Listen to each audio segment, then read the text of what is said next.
There we go. Okay, now we're live for real this time.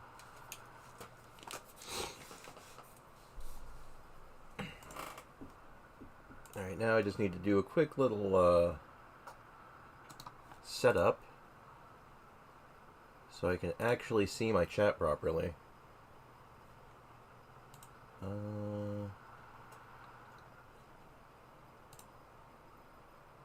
I need to customize channel. Where? Content. Live.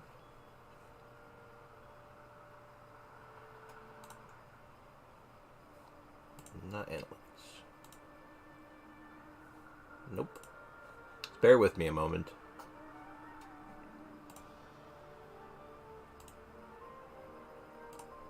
There we go. I'll figure this stuff out eventually.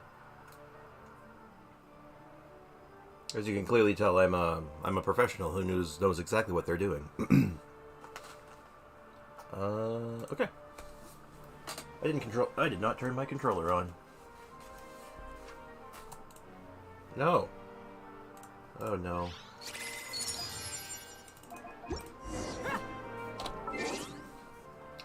Yep. Now I gotta set my controls. Ah, much better. Okay. We are finally now ready to play the game. Now, what do we do today? That's a very good question.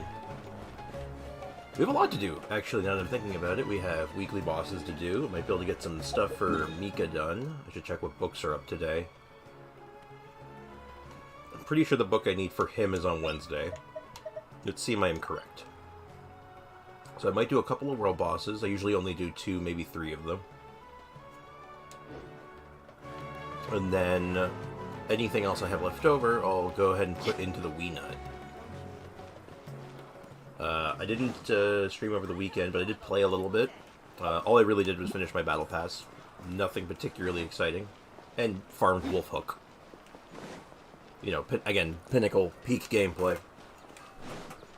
Gotta farm that Wolfhook. But just so I don't forget... Actually, let's start with a Wii Nut. I'm trying to think, is there anything else that I really need for Mika that I could farm right now? Close. Like artifacts? No going off on your own. The desert doesn't take prisoners. Thanks, Dia. I know, the desert doesn't take prisoners. Okay, let's, I didn't even look what team I'm on right now. Team Punch. Okay, let's punch things today. Buckle up! Ha! Judgment! Yeah. Teamwork is strength! Confess! I feel like my artifacts are off on my Rosaria. He's not hitting very... Oh, I know he's not hitting very hard. But he's just on a Noblesse set right now. Which is fine. Like, the damage will be just fine, like, overall. Like, our burst will hit hard. Let's light it up! But we'll see. Alright, we net. Ready to get punched? Fracture! Yeah, only 20k. Did I take weapons off him? I feel like my damage is so low today. That looks correct. I guess the Noblesse set doesn't really make a whole hell of a lot of sense on her right now. Not in this team, at least. But for the other teams I'm running her in, it does. So... Okay, you know what? Let's not dwell on that.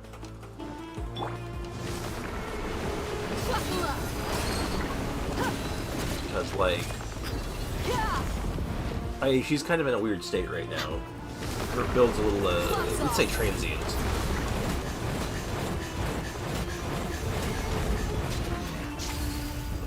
She's missing some stuff at the moment. Ow. But we'll see, once I get my burst off, let's see how much damage it does. Like, come a little lower. There. Yeah, like 10k on that, that's not bad. Bring it on! 49k? Oh my. That's weird. With Bennett Butt, I should be hitting for at least 50. What is going on? Did I steal Heizo's artifacts? Did something happen here?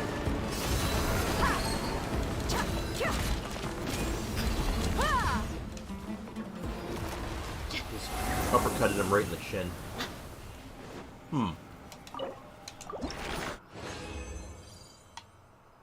Anything good? Absolutely not. Okay. Unfortunately, I do shift my artifacts around quite a bit, right? Like, it's just one of those things that happens.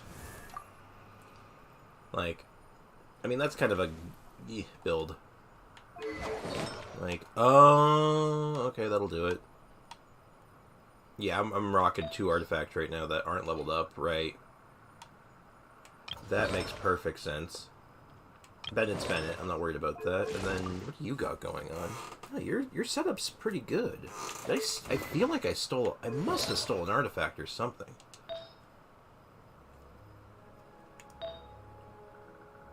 Like, yeah, this is good. Good enough, at least. Yeah. Right. Yeah. Mm-hmm. No. Why, Hazo, why is your damage so low today? With Bennett buff, I know he should be hitting at least 60k. Oh, hey! Good day to you. Almost didn't see you there. I was a little wrapped up in looking at my Hazo. My damage is very low for some reason today, and I don't know what I did to him.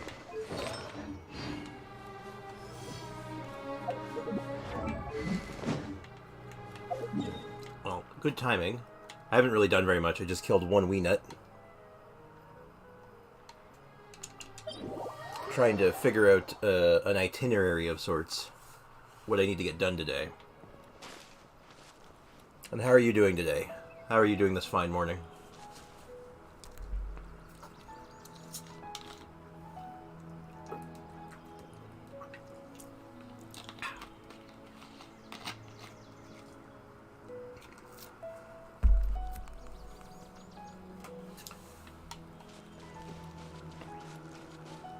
But yeah, I don't know how much of that wee nut fight you saw, if any of it. Just with a Bennett burst, like Bennett burst, and the whole setup for it, my Hazo's punch only did 20,000 damage, which is really low for him.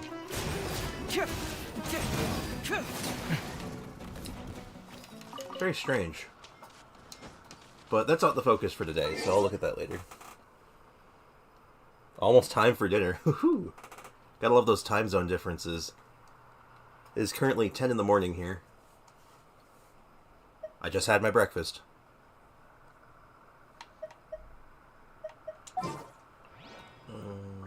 Alright, let's figure this out. What am I doing today? You know what?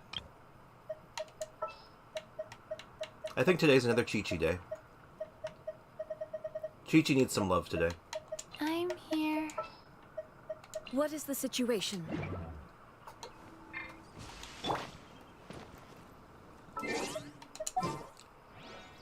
Time zones be like that.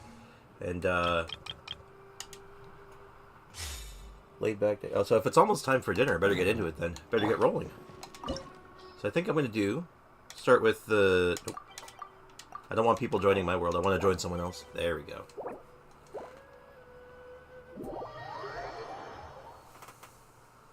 I don't know about you, but I've been finding a lot of fun doing co-op for the last little while. Even though I can usually do the boss faster on my own. Usually. But, well, depending on the boss, but... I definitely find, the co-op to be a little bit more fun. And yeah, we do in Chi-Chi. No one's gonna expect the physical Chi-Chi. If someone secretly brings an electro character right now, it's gonna be sick.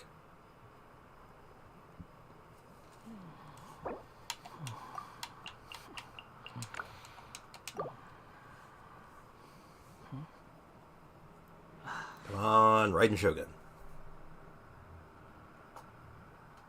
Come on, Raiden Shogun. No, not Jean. I'm Chi-Chi. You fool. We don't need this many healers. Oh no. Well, apparently the plan is to heal the boss to death.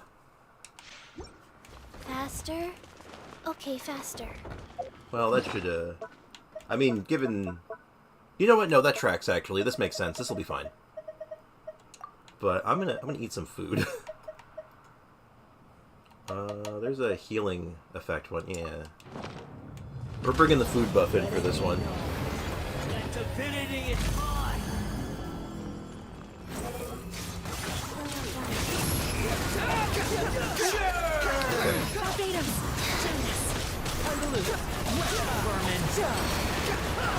Yeah, look at that physical TT damage. You know, unironically, it's not bad. When you think about it, like, for what Chi-Chi is, I'm like, the damage is actually okay. Faster? Okay, faster. Zap. Don't you deserve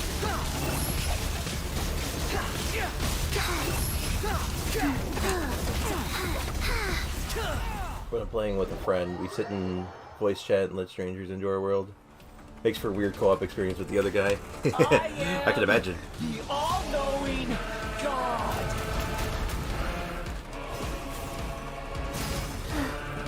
Faster? Burn to oblivion. Oops. Yeah, imagine you probably invite people into your world and like, you can just start messing with them at that point. Kneel.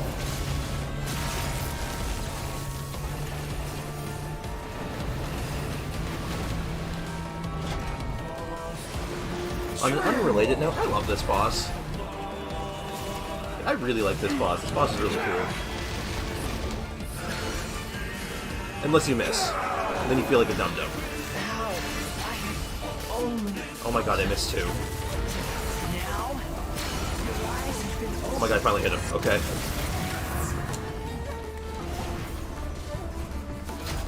I can aim, I swear.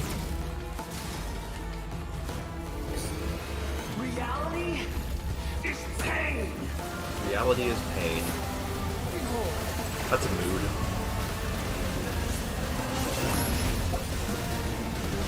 That's chasing me, isn't it?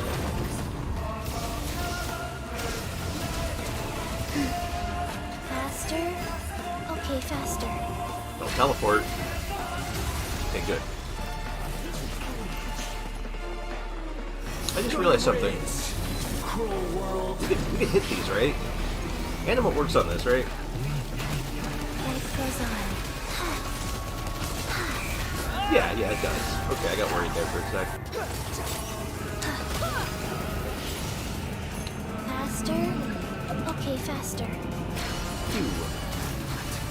Possible.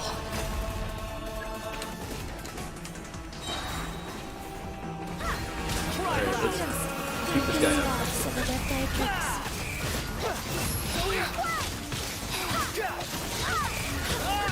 Look at those 3 to 4k damages. Those are all me.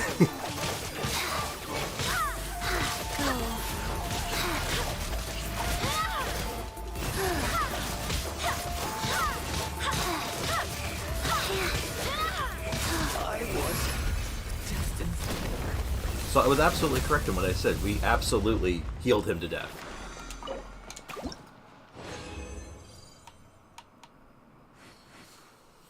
And now I can actually focus a little bit better now. To what you had said earlier about letting strangers into your world. I get a lot of people joining my world. It's usually just to take resources, but every now and again I'll get that one person who's just like, hey, can you do one domain with me? And it's only ever one domain. They never want to do like 4 or a bunch of them. It's just one. I don't know why. I mean, I think I know why, but I don't know why.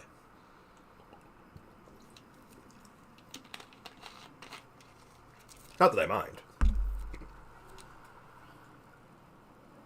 Oh, it is? Okay, hold on. I'll make adjustments.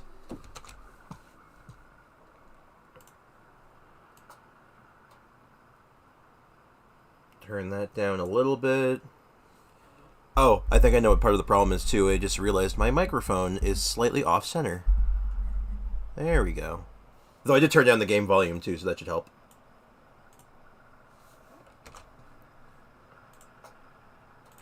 Thank you very much. No, that's okay. Ooh,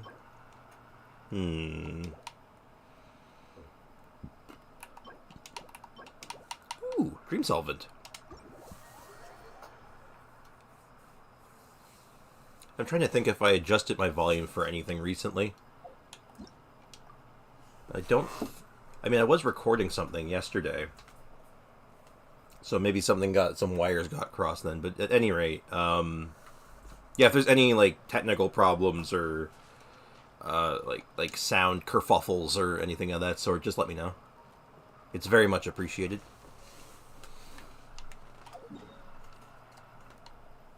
I very much like to have, some quality assurance, you know?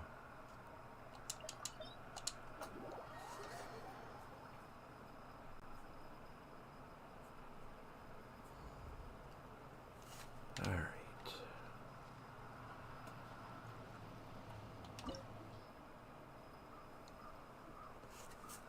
So next up on the list of boss fights is Raiden Shogun and... oh, good.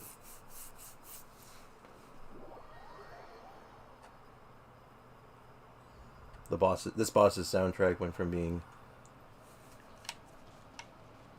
Raiden Shogun's or, the Scaramouche boss fight.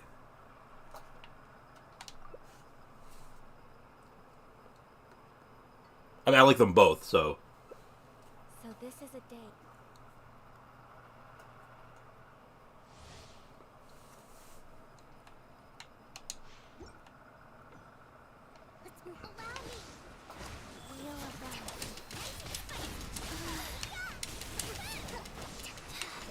Scaramucci, yeah.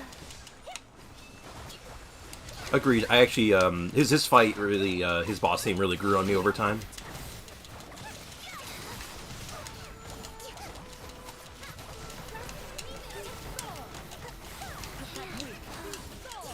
Though, especially the second phase, like when he's like the full robot part of the fight, that track hits right.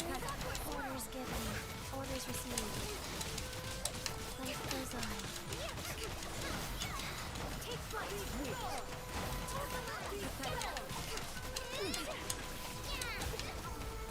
I'll also have to make a audio adjustment after this for myself. My my headphone volume seems to be really loud for some reason. Uh-oh. Somehow my health is very... ooh! I'm dying somehow. How do we have two healers and someone's dead? What happened? Sacred name. Fortune preserver.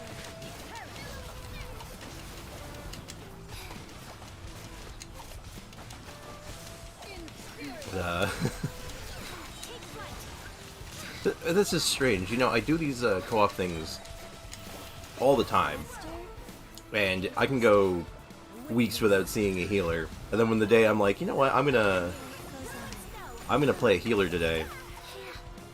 I'm gonna be the hero everyone needs. I'm gonna play Chi-Chi. And now every boss fight so far has had two healers.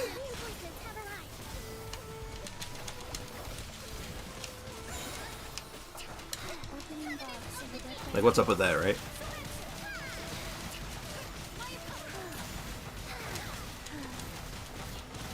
Alright, let's heal her to death.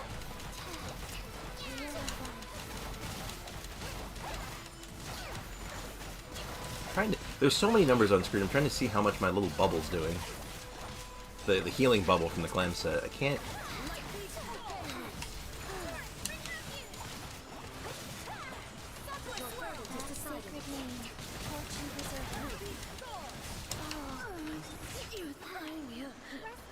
I never saw it.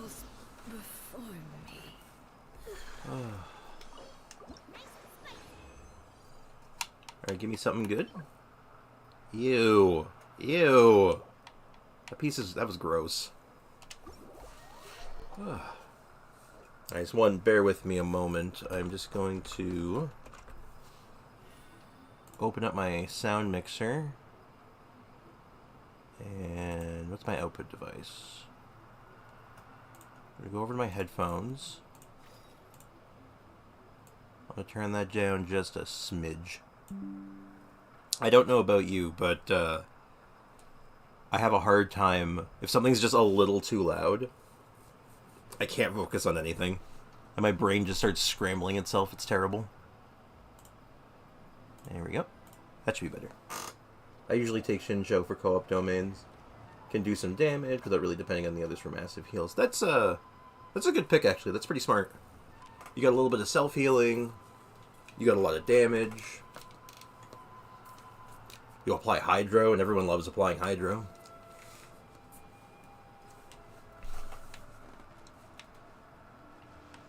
And if you have, like, his C6, and if you have him up to C6 and stuff, he hits like a dump truck. He's like a monster truck made out of biceps. It's crazy. Yeah, my co-op pick changes by the day. Depends on the mood I'm in. And the boss. Sometimes,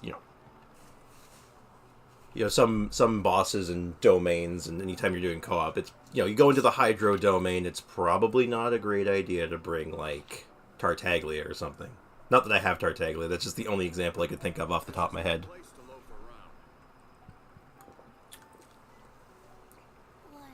Actually, I have no idea why that was my example. 3,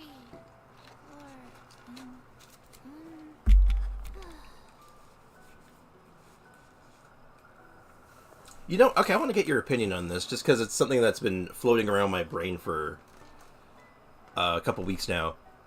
So, a big complaint I've been hearing a lot lately is that a lot of characters, a lot of 4-star characters that have been coming out recently, like the really niche ones, like Mika, Faruzan, that they're not really all that good until you get their Constellation 6. Like, you really need their Constellations to make them pop off.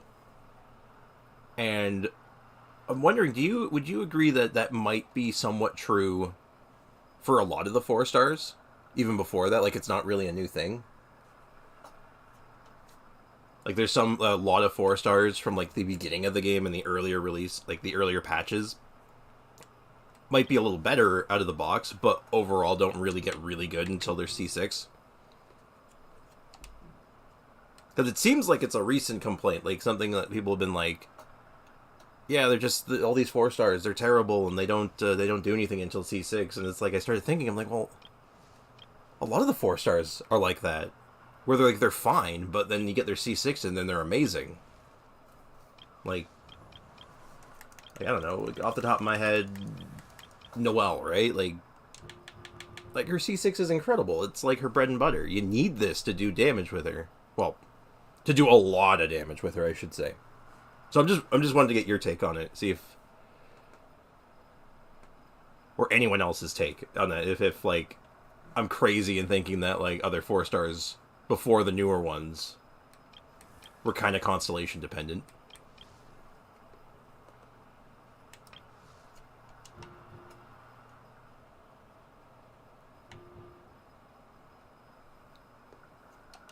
Yeah, like,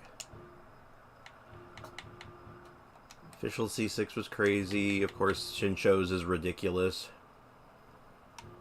And to take a C4, a C4 is also insane. Bennett needs his C1. Like, it's only a Constellation 1, but I cannot imagine running Bennett without this thing.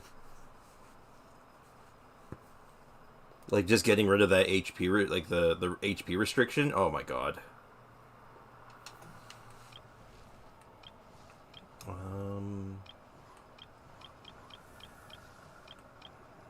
Also, isn't it funny that how you start, like, yes, I know all the 4-stars in this game, and then as soon as you start thinking about them, you just immediately forget every single one of them. You're like, who are the 4-stars? Let's see. Sucrose. Yeah, Sucrose is C6. Like, I'm getting distracted. I've lost my focus.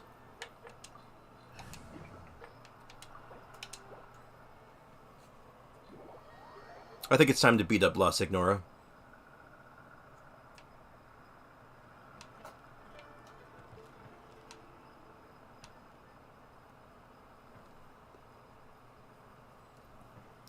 Alright, let's see what our team looks like. Let's see if we can go 3 for 3.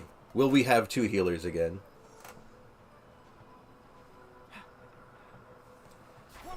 Alright. Just get myself in and ready. Perfect. I think that C6 have been really good for many past 4 stars. Their base kit is already good, but C6 makes them shine. The newer one's not as strong on their own as general supports. 1, 2, It's a fair assessment, I'd say. 3. It seems like the recent 4 stars kind of land into 2 camps. Either they're the really niche ones that really want their constellations, or they're a bit more general. Like, I think Layla's really good out of the box. I don't think Layla needs a lot of constellations to be really good. But then you got like Farazan, who's like really wants her C6 to get her damage off the ground. Apparently Mika's like that too, but I'm not quite at that point with Mika yet to say for myself. Faster? Okay, faster.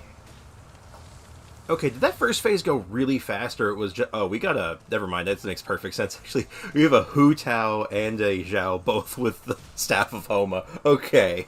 Yeah. I'm gonna just sit back and get carried, don't mind me.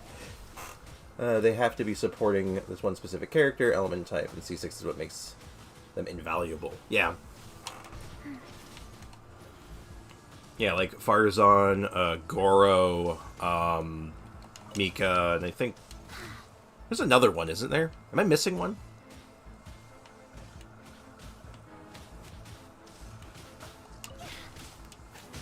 Like another one of those super niche specific 4 stars. Farazan, Goro, Mika.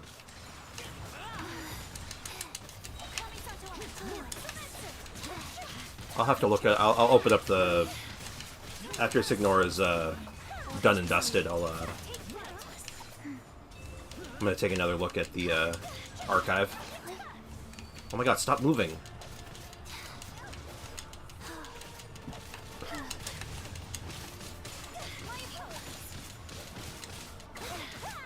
I just realized we have a. I'm Chi-Chi. There's a Hu Tao, which, ignoring the lore, is already kind of funny. But I'm healing her so much that she'll never be low enough health to like do a ton of bonus damage. Oops. We were so close to killing her before the tornado. Damn.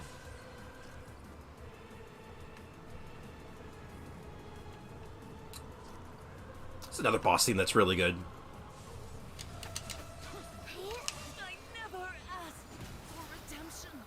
Oh my god, she evaporated! That was so fast!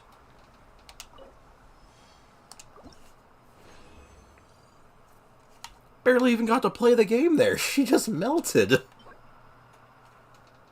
Ew. Actually, wait, hold on. Can I use the energy recharge EM? No, that's ew. Oh my god, another dream settlement? Oh my god, this game's being really generous to me today.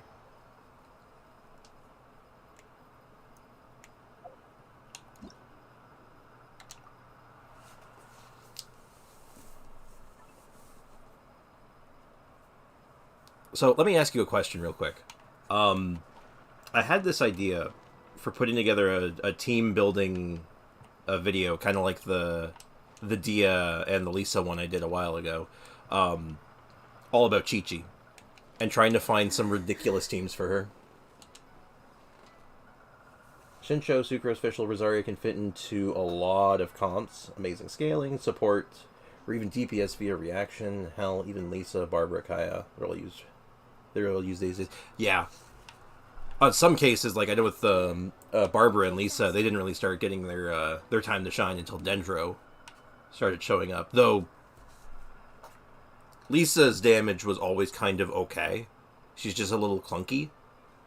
And Barbara, let me tell you something about Barbara.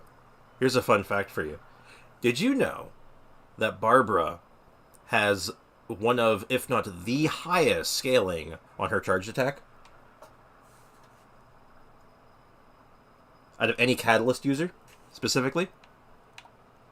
Like, without modifiers or anything. Like, you know, you have, like, Klee has a modifier, Yanfei has a modifier on it for, like, the sigils or whatever they're called. but I'd have to double check. Let me just make sure I'm not talking out of my ass here. I don't want to... if there's any one thing I don't want to be called, I don't want to be a liar. Where's my Babs? Oh, Babs, where are you? Yeah, so her normal attack... Yeah, her normal charge attack... Her charged attack goes up to, like... I think... We do come quick math. Quick math. So that is 17% per level. Right? So 17% per level... And it'll get 3 more levels, so 17, 34, 51. Yeah, it's over 300%. And if I use my Yanfei as an example, who I crowned her normal attack. Yeah, I double crowned my Yanfei. Don't ask. Yeah, okay. Alright, here's a... Take a look at this. So Yanfei's maxed out charged attack with maximum sigils is 273%. Barbara's charged attack normally is over 300%. It's absurd. How often do you see newer 4-stars used as much as them, unless it's those niche characters? The only time I've seen much use is around specific characters from it. Yeah. No, that's true. Like, if I open up my character archive, let's just take a quick look. See, we'll discuss this real quick. Mika super niche. Oh, I completely forgot. Here's a great example of one of the newer ones that's super good and not niche whatsoever. Have you tried Yao Yao? Do you play Yao Yao at all or built her? Because Yao Yao is incredible out of the box. Like, she needs nothing to be good. Throw a little bit of HP on her, maybe like an artifact set if you're feeling generous. She's incredible.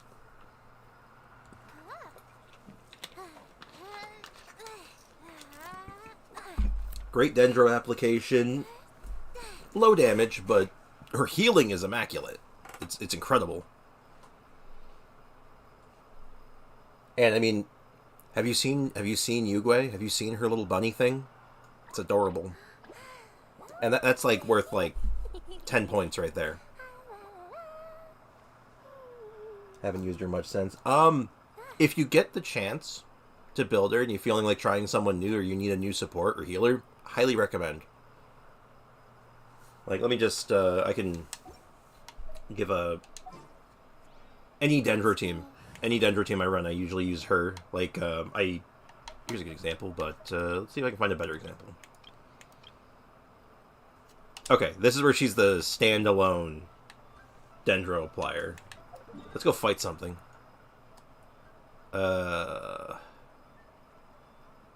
I'd like to find something that's not Dendro resistant. Oh god, why is it so hard to think of something to fight as soon as I need something?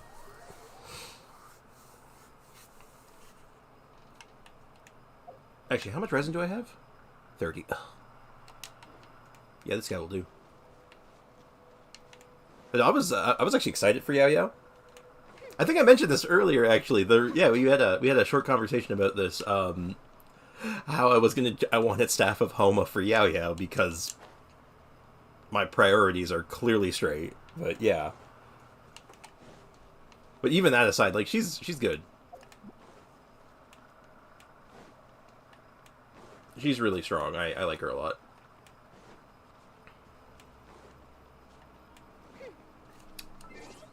And I've said this before, I'll say it again. I have the attention span of a goldfish, I think. Like, I'm talking about one thing, and then just get immediately distracted and be like we're just talking about, like, oh, look at these, let's, like, look at the 4-stars that, like, are less niche, and then it was just all like, oh my god, Yao Yao! We'll just do this real fast. Nowhere to hide.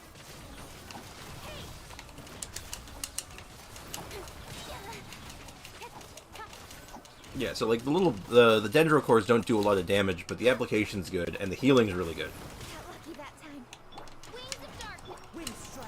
And I'm also, she's not built for damage right now. Like, at all. Cut to the chase.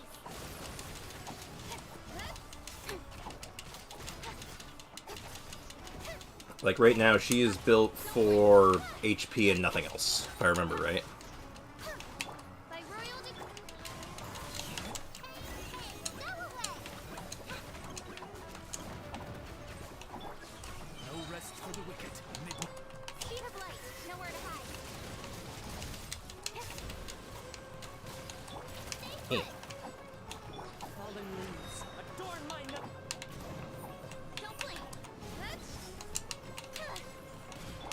You know, this thing is really annoying.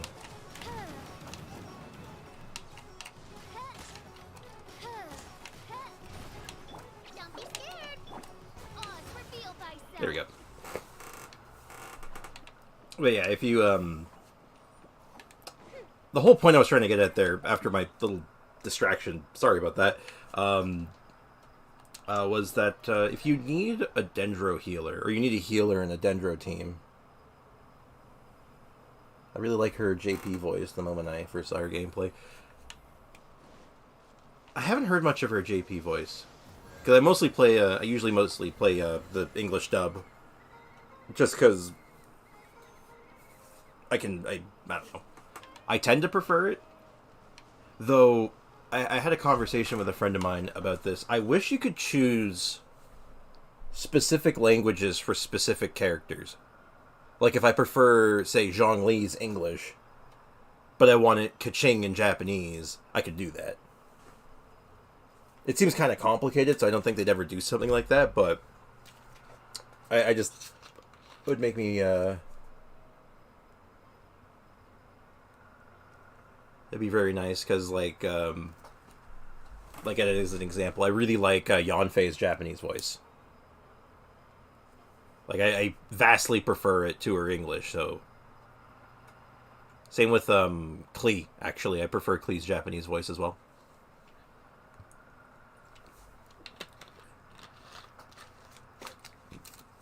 So, like, yeah, there's a few. If I could pick and choose which languages... Maybe just for variety's sake, just have one of them in Korean for no reason.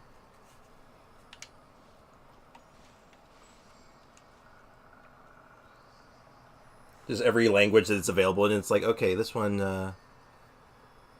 I think the only languages it's available in, I don't know if it's, like, other ones. Like, if I'd have to check the menu. Or the ones I've seen in the menu, Korean, Chinese, Japanese, English. I created another universe. But if it was, like, German, or, like, or Russian, or other, like other random languages thrown in there, I'd just be like, I want that one for this character. Conversations would be weird interactions with, what was it, Japanese? Oh, absolutely. I live for the weirdness, though, so I'd be cool with it.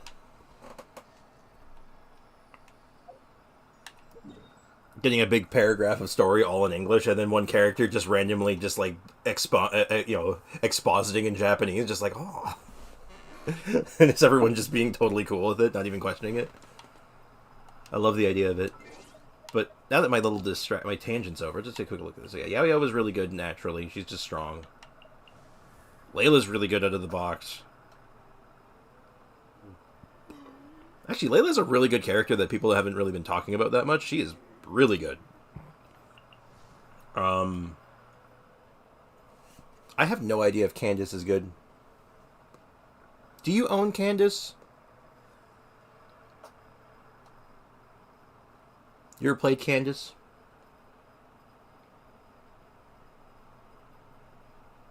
Because she's super niche, right? She's all about the hydro conversion stuff, right? So, I have no idea if she's good. Just I can only go off what I've heard, which is that she's not bad. She just, there's nothing to do with her. Like, no one knows what to do with her. Ah. Well, as you can see, I don't have her. Dory. Oh. I don't know if Dory gets good with constellations. Though... Dory gets a lot of hate. I leveled up my Dory. Threw the bell on her and everything. And you know what? If I had a better use case for her, I'd probably use her more, but I don't think she's that bad. Holly doesn't need constellations, but she's also Dendro, and I don't think that's fair. Heizo seems fine. But yeah, this is getting into like the Inazuman characters, which aren't as niche, with a few exceptions. Like, Cookie's really good. God, I wish I had Cookie. I wasn't playing when she came out, and I missed the banner that she showed up on, and I'm just so sad. She was the thing I was missing. I needed her so bad. I needed a character like her so bad. No such luck, though. Yeah, Goro's really niche. Yunjin's also very niche. But her niche is unique. Because it's not based on, an element, right? It's based on a mechanic. Or, to be honest, after Sara came out, I haven't paid much attention to any 4-stars. Design gets better and better with every new character, but the playstyles are so underwhelming and niche. That is a fair assessment. So after Sara came out, so that would have been... Oh, that's a while ago now. I was like... That was when Raiden first came out. Wow. Yeah, let me just thumb through these real quick, just out of curiosity. I want to see... Yeah, Sara comes out, you have your nice buff, then Toma comes out, and he's... Toma didn't really get a home until Dendro. Goro is, like you said, very niche. But for me, it's a niche I like. Oh, Goro. Yeah, because you can't really run Ito or like a Noelle team without your boy Goro. Yunjin is really niche as well, because the normal attack thing. Though she actually does a lot of damage, weirdly enough. Like if you build a lot of build really offensively, her skill hits really hard for some reason. Then we have Cookie, who didn't really have a home until recently, but she's really good now. If I just thumb through I think the only one in these newer sets of 4-stars that came out that was really that was a bit more interesting than the rest, that didn't have some kind of absurd niche or were underwhelming with their damage or their anything else, it's probably Hazo. Right? It's the first main DPS-ish character for a 4-star in a while. He punches things. Unless you consider punching things a niche. Which, I mean, it could be. Yeah, because it's funny. Because I live for the 4-stars. I'm about them. Every time a new 4-star comes out, that's the ones I'm usually rolling for, just because I want to see what I can do with them. With few exceptions. There's been a couple 4-stars that have been... I immediately look at their kit and I'm like, that's not interesting. Though, I'm trying to think if there's been one of those in a while.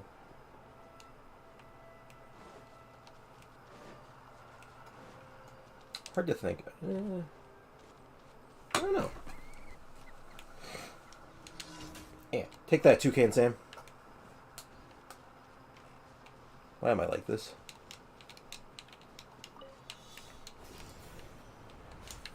I'm just going to take some quick time here, get the commissions done.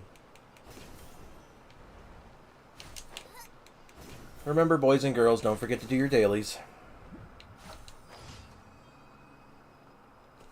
Hazel was well received. I feel like Kale was very viable too. Nice Dendro support. Same with Yao. Yeah, Yao was very well received. But she was one of those characters that, if you, on paper, you put the thing healer, Dendro, off field, everyone was ready to oh yeah, that's going to be good. There was no way it was going to be bad. And like you said, Hazel was well received because he was very interesting. He was interesting even among just characters, not even just 4-stars. It was oh, that's kind of cool, actually. It's a straightforward playstyle, but, there's nothing wrong with straightforward. And, what was the other one? Kale? Yeah. Kale was well received, but I think she's fallen off a little bit already.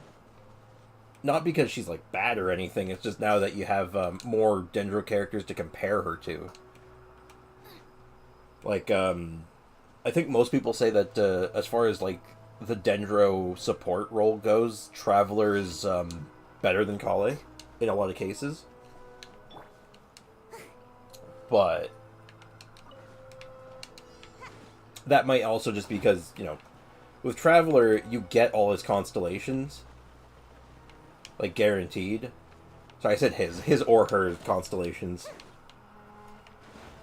Always, right? So with Kale, you're not going to get those for quite a while.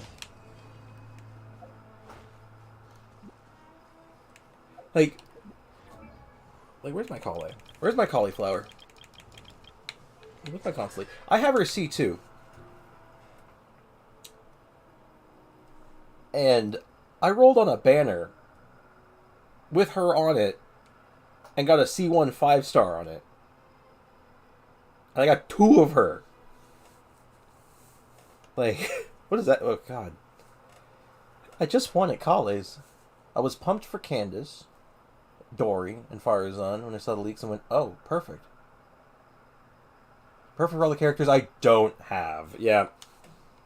That's a mood. That's a vibe. I get that. Yeah, because I came back to the game at a really awkward time. Because I'd taken a break, like a 4 or 5 month break. And when I came back, I had missed Kuki Shinobu. I just missed Candace. I'd missed, I'd missed Hazo, but I got lucky, I guess, and got Hazo from another banner. Or I think I just got him off the standard banner. And I came back just in time for Dory.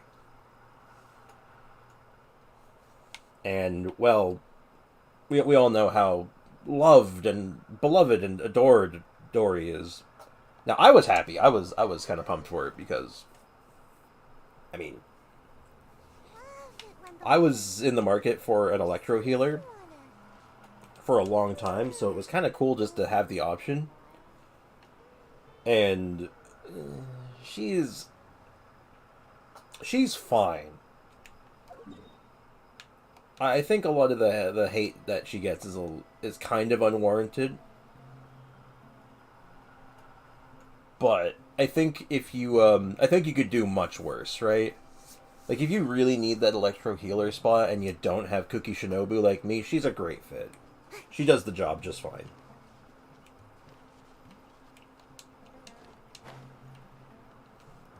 And I mean, like, hell, if you use her, you get to use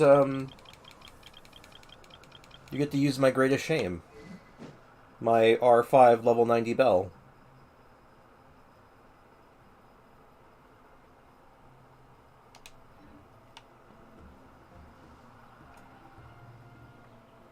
Worth noting, everyone I've shown my level 90 bell to someone, they always get physically ill. It's happened more than once.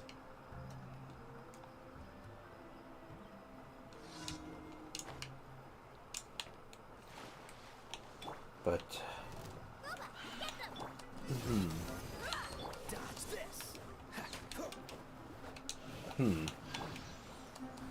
Not the bell. Yep, the bell.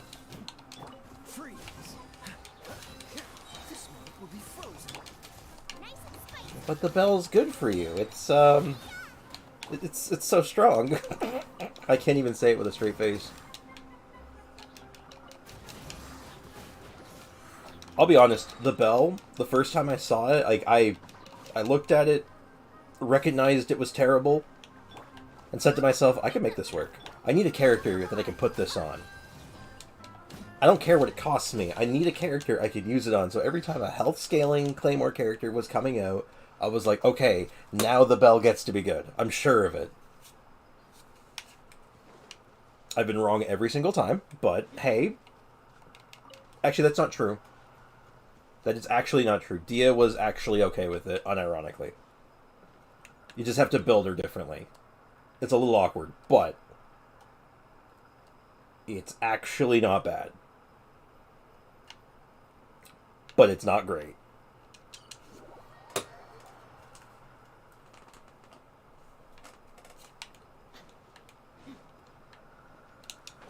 And so yeah, the bell might have been a mistake. Maybe, but Traveler, thank goodness you're here. I don't know why I'm talking like that. I was just in need of someone's help. Is there something wrong with the Divine Tree's roots? Oh, the Divine Tree is perfectly fine. And my job here is to keep it that way. To be specific, I'm sprinkling these potions around the tree roots. Unfortunately, I can't move all these potions on my own. Well, Ledep and Ferez oh god, excuse me, are busily engaged in their own work. As such, I could really use your help moving these potions. Alright, let's go then. Okay, I'll carry this one, and I'll be counting on you for the rest. Thank you. Careful now. Ladep said the potions were intentionally made with a foul odor that so no one would drink them by accident. Try not to get any on your clothes. The smell won't get off that easily.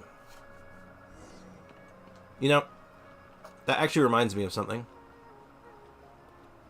I don't know if you remember this. Oh. I spent 20 minutes grinding BP to get that standard wish today because I was so close already. All that hard working for a bell. If only Sprix was here for that to hype this moment. Oh hell yeah, you got the bell? It's one of Dia's best weapons. It's so good. You did it. Oh, I'm so sorry. I truly am sorry. Yasmin! Wow! Wow! I can't breathe. I've got to get out of here. What is what is the smell? Well, it seems that Ladep has done well. We're done sprinkling this here. Let's head to the moves. Let's move to the next spot. It's not far away. But yeah, this quest reminds me of when the Nintendo Switch came out, and Nintendo made a very big statement that they specifically coated their game cartridges for the Switch in a foul-tasting, like, filament. Like, there was this layer of stuff on it, and the plastic for it would taste disgusting to deter people from putting it in their mouth. And when they did this, the first thing everyone did was shove the goddamn cartridges in their mouth. Like clockwork, it was immediate. And ain't that the truth? Like, that is exactly what people are going to do. People don't typically, like, maybe kids do. You know, like, kid sees, like, little tiny cartridge, like, ooh, I'm gonna put this in my mouth, and you don't want that. But a grown adult hears that, or, like, a teenager's like, oh, shit, I gotta put this in my mouth now. My people are used to the desert life, Oh. but still, I hope that one day they'll be able to find an oasis of their own. It's true. Leave sandstorms behind for a better life. That being said, don't go out looking for Nintendo Switch cartridges and stick them in your mouth. I don't recommend it. They do taste gross. Don't ask me why I know that. Yasmin, what are you doing here? Ugh. Are you here to sprinkle their potion again? The roots look perfectly fine. No potion needed here. Even so, we should take good care of them. Crossing the bridge only when you get to it is like getting a fish roll ready, only to realize that the fish is undercooked. At that point, your option's either to start over all over again or open up the already rolled pastry, both of which are a pain in the neck. Okay, I can't beat you in an argument. But I have talked to you about the smell of the potion, right? I live nearby and I don't want to sleep with that funky smell in my nostrils, alright? Don't worry, I already had Ladep adjust the formula. The odor shouldn't be too offensive. Fine then, I'm leaving. Don't come sprinkling that potion of yours near my yard. I can't take it. Alright, I get it. Traveler, could you pass me the potions in that case? You administer the potions with Yasmin. Potion really does smell terrible. But you don't seem all that bothered by it. Oh, you mean the smell? Oh, my nose is with many things far worse than that. I understand that. I completely get where she's coming from on that. Alright. That should be all we need. I've also gathered some data. I'm sure Perez will be thrilled. Here's your payment, Traveler. Thank you for your help so far. I wonder if Ladep and Perez are doing their work. I wonder how they're doing on their work. Oh, probably just off doing a side quest with them. They're probably doing their own little side quest. I'm sure they'll harass me for a commission later down the line anyway. But yeah, the whole... Oh, this smell doesn't bother me. I smell way worse. Yeah, I used to work as very briefly, I worked as doing garbage pickup, like waste disposal. And let me tell you, I smelt some of the most rancid things I ever thought could possibly exist. And even now, people are like, oh my god, that smells disgusting. And I'm like, oh, it's not that bad. It just doesn't bother me that much anymore. And that was only working there for like a couple weeks. That wasn't even like a long time. It was just that, like, that, what's the word I'm looking for? Offensive of a smell. Wait. No. What did I come here for? But yeah, just to rewind a little bit about the Nintendo Switch cartridge thing. Yeah, that's such a thing that people do. It's such a human thing, where you can go years not even thinking about something. As soon as someone says, "Oh, this is why you don't do it," and then your immediate reaction is to go, "Really?" and then do it. Like there was from like the early, like mid 2000s, I want to say, like 2006, 2007, there was a story going around on 4chan. And it was about this thing you could do with your hand. Just like a movement. I'm not going to explain the movement because I don't want anyone to try this. And it was always these fake stories like, oh, if you do this hand movement, you'll, or this arm thing or whatever, you would, and it was like fake stuff, like, oh, you'll unlock 100% of your brain, or you'll, like, make yourself stronger, or it's, like, a great workout, and no one bought into it. No one would do it. You'd never hear about anyone trying this, because they're like, oh, that's dumb, I'm not falling for that.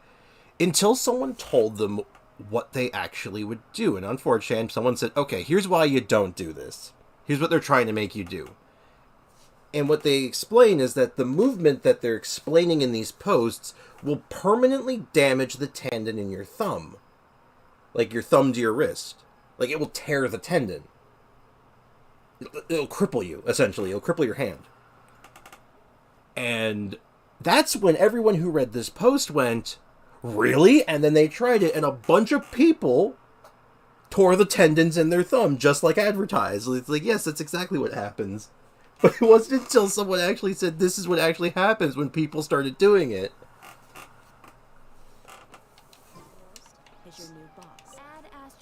So yeah, moral of the story. You make shit up, people won't listen to you. You tell the truth, people will do stupid things. Apparently. Thank you for But that was just one of those stories, it's just unreal. It's like, why do people do this?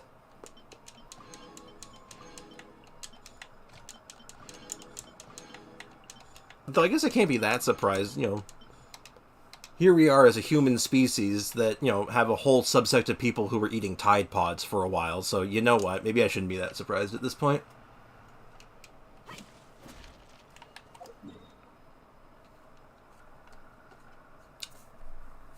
Maybe it's just because I grew up. What's it gonna do anyways? Tear my tendon or something? Oh, yep, exactly.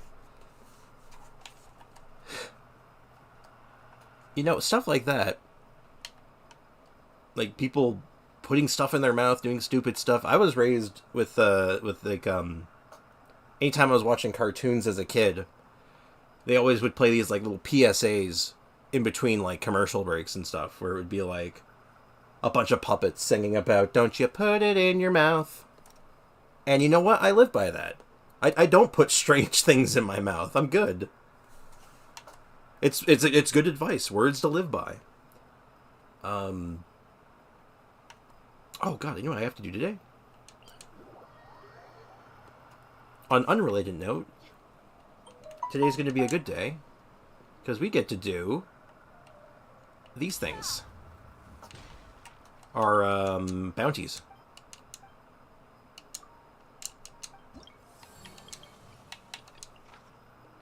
Vulnerable to ammo damage. Takes increased damage from bow-wielding characters. Okay. Accept my request. Let's see, you want 15 berries, you want 10 hara fruit, and you want... hobbies and eat candies, and teeth of rotted. Okay, there, you want 5 jars of sugar.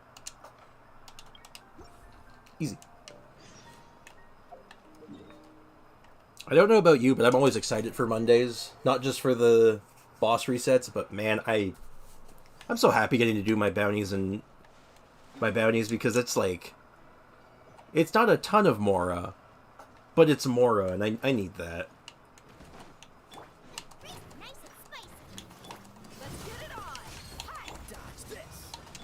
Yeah. Yep, I do them every week.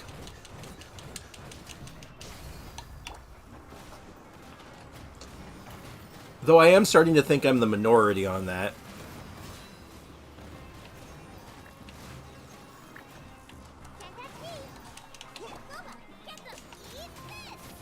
Like, I get it. Like, they're not, like, the most exciting quests, but they give rewards.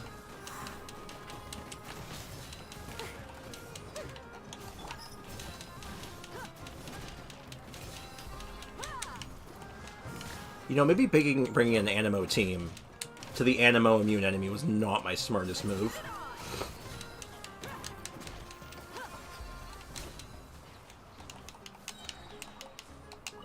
Alright, this mushroom has offended me.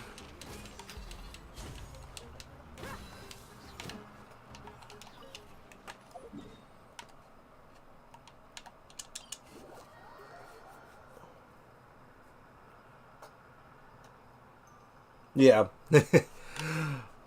My friend your friend runs out every week. Does them every week because they're out of money. Yep, that's a big mood right there. Yep. That is exactly my situation. Like, right now I have an okay amount of Mora. Just because I, finished the battle pass. And I actually paid for it this time, but, like, man, I've been so used to being, like, broke that I just realized that, like, I should just do these. Because I will run out of money again, I might as well just be ahead of the curve on it, right?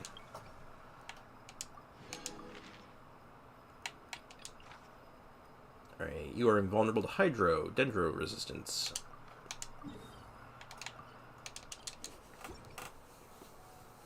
And I mean, I don't mind them. I find them kind of enjoyable. Like, they're short, right? Like, you just go in there, you kill one medium-sized guy, call it a day. Sometimes they're immune to the element you're using, so you get to use a different character because why not? Or you're like me and you just brute force it, but eh.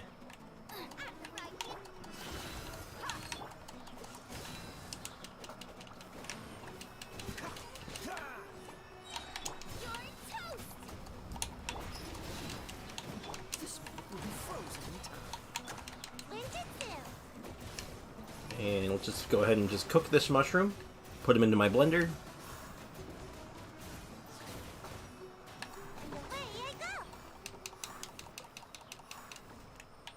Actually, I should check. Is my Sayu built right now? Yeah, she actually is. Okay. I've never worried about Mora. Not once. Thought it was the same for other people, too, for the longest time, because the game already gives so much. You know, I know a few people. I know a lot of players. The people I've known to play this game, they don't run out of money. I'm, like, the only one. And I think it's because I don't handle my Mora well. I have money. I spend it. Which is the exact opposite of how I am in real life. It's like, oh, I got money in real life? I save that shit. I get money in a video game? Nah, spend it.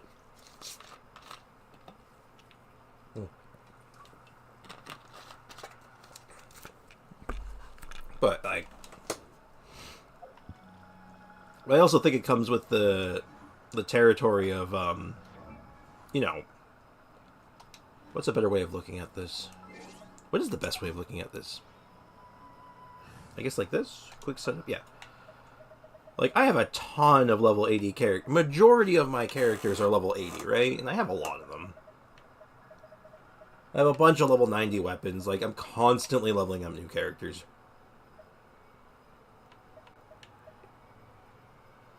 Though... I don't know, because my, the guy who got me into the game in the first place, and the one I play with a lot, he has every character at level 90. Like, level 90, he went all the way on every single one of them, and he has, like, 30 million Mora still left over. With all of them with, like, full, like weapons leveled up and all that. It's crazy.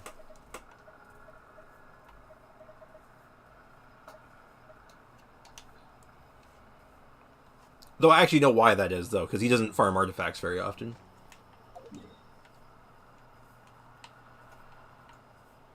He mostly just does ley lines all the time.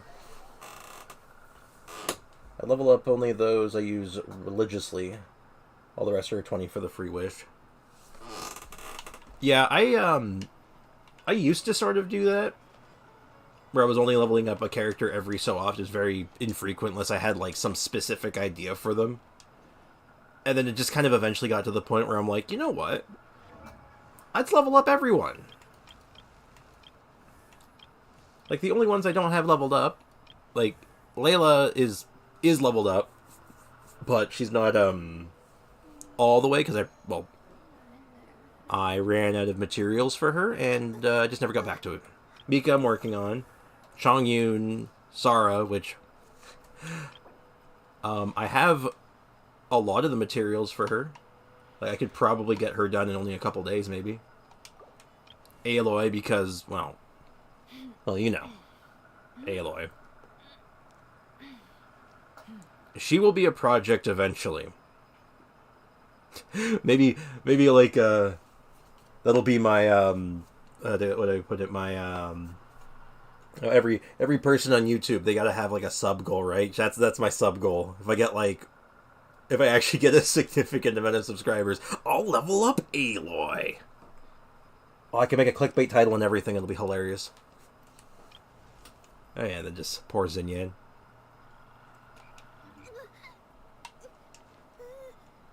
Yeah. Oh, I guess also worth noting why I'm also out of money is, it's not just that I leveled them up, but I have a lot of their talents leveled up too. Like, I usually try to make sure their relevant talents are leveled up. A couple crowns mixed into there. Not all of them, though. Like, some of them I ran out of supplies, or I just never, or they weren't really a priority, so I didn't invest that much into them, just enough to kind of get them off the ground. But I think I have all the, like, the important ones leveled up, like the ones I use.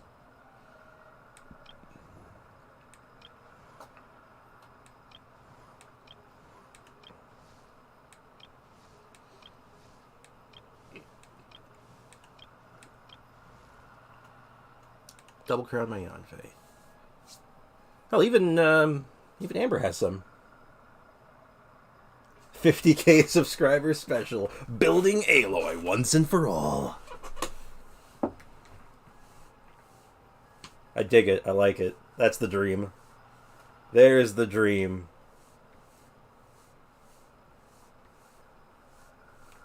$50k. That's a... Oh god, that's something. Wouldn't that be something?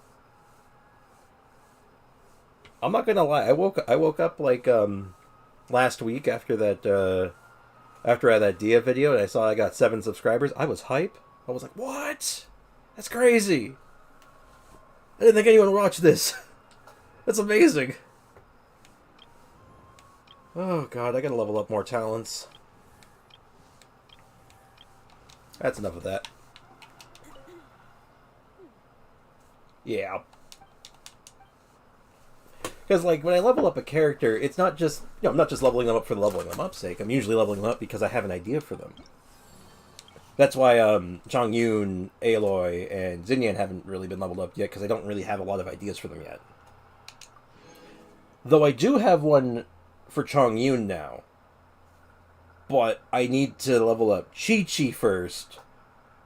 I have to finish Chi-Chi before I can do it. Or before it's worth doing.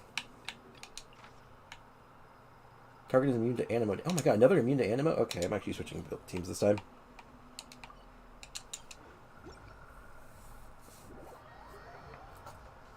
Yeah, Chongyun I have an idea for. It's going to involve Chi-Chi. I'm going to make the Ayaka at home. You know what I mean? Like, oh, I want Ayaka. No, we have Ayaka at home. Google's how to get 7 subs. Google's how to handle the fame. Yep. It's like, they like me. They really like me.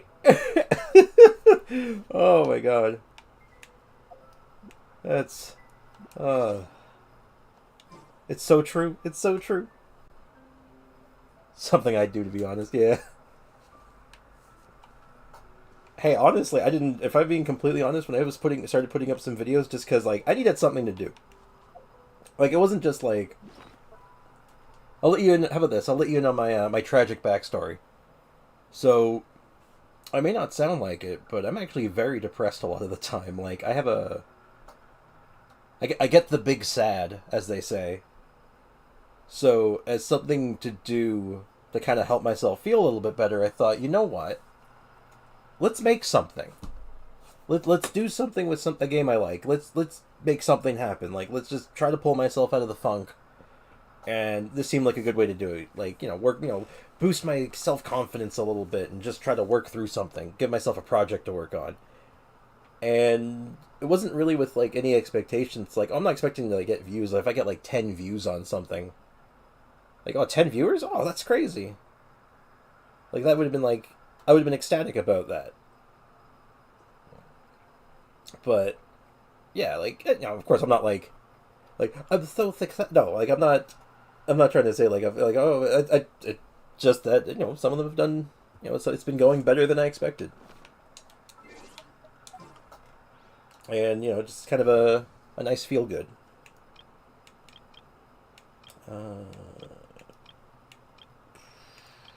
Ayato, Ayato needs some love.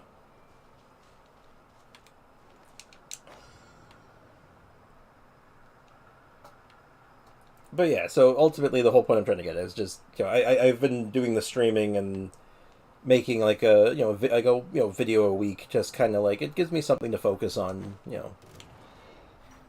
keep me just trying to feel a little bit better about myself and others.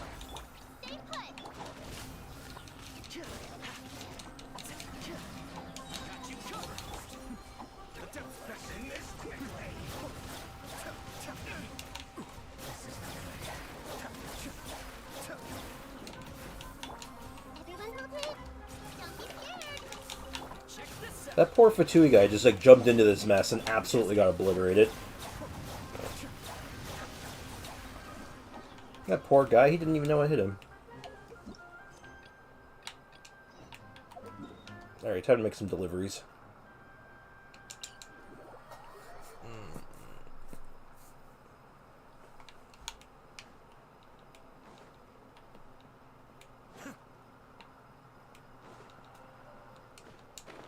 Yeah, so hope this helps you. It's always nice to find something that can uplift your spirits during hard times. Thank you. I appreciate that. I very much appreciate that. It's just... Sometimes it's just good to do something, Like, no matter how, rough things get and stuff, you always just want to try to do something. I guess that's my sagely advice to you or anyone else who happens to watch this later down the line is just, just do something. Doesn't have to be much. As long as you're just doing something. Can sometimes make a big difference. Just something to try to make yourself feel a little bit better. In my case, it happened to be, recording stuff, writing a short script, and, just editing together a video.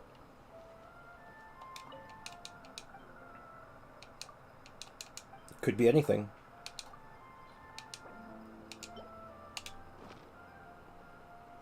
Like, maybe it's just as easy as just, start your day, go for a walk. It's a small thing, but, sometimes it's just about just doing anything that can just help you out. And I'm rambling now. I'm sorry. I am very much rambling. It's just...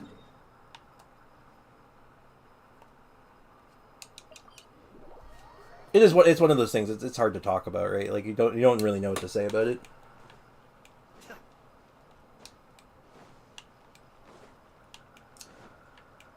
But on a lighter note, on a very much lighter note, we are almost done our bounties.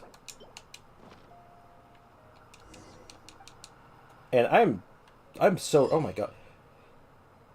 I know it's like just like the silly video game stuff, but I do find it so funny when you just accidentally run up to an NPC who's like selling fruit at a stall and I just jumped all over his goddamn tomatoes or whatever these are. What are these? Are these tomatoes?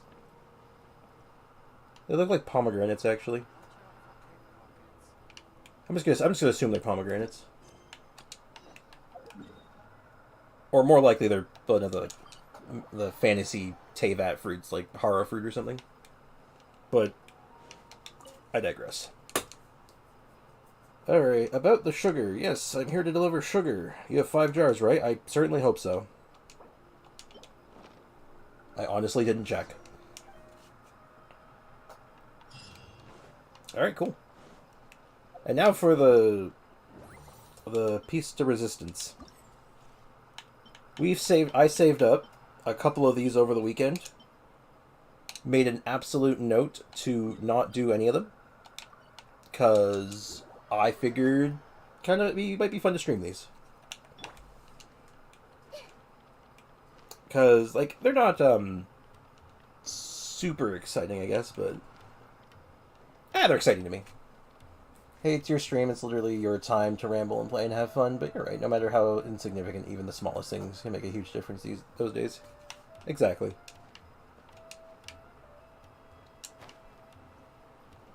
Though, as far as it being my stream, you know, yeah, I'm the one streaming it, sure. But you know, I figure you're interacting, you're hanging out too, right?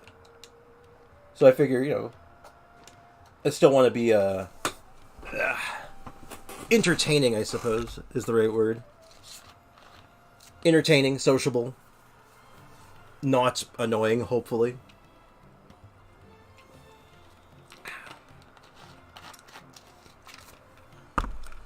Right, let's... Actually, I wonder. After we finish with the work here, we also have to make hay... Oh, I cannot read that fast! I cannot. What the hell, game? Okay, here's what I'm going to do. I'm going to do that again. I'm going to go to the end of my own stream. I'm going to pause it so I can actually read it. I see everything. Okay. Can't believe they're making me do this.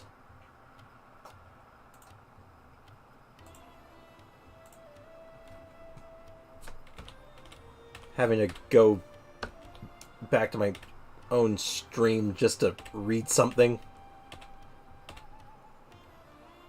Alright. After we finish with the work here, we also have to make haste and place our orders to purchase the materials we need to expand our camp, along with new bedding and a small dining table for our fungal friends, and a climbing frame for them to play with. Thank you! That should not have been that difficult. Balfour, do you have anything to say? Please tell me it's shorter. When we officially begin promoting Fungus Mechanicus, we will need to set up more advertisements.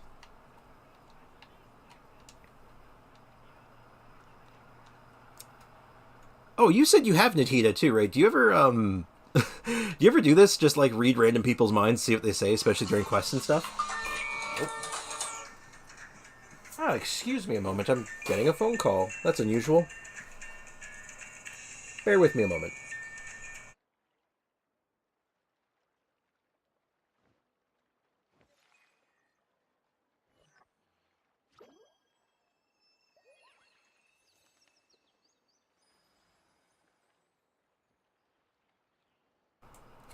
Never mind, it was a scam call.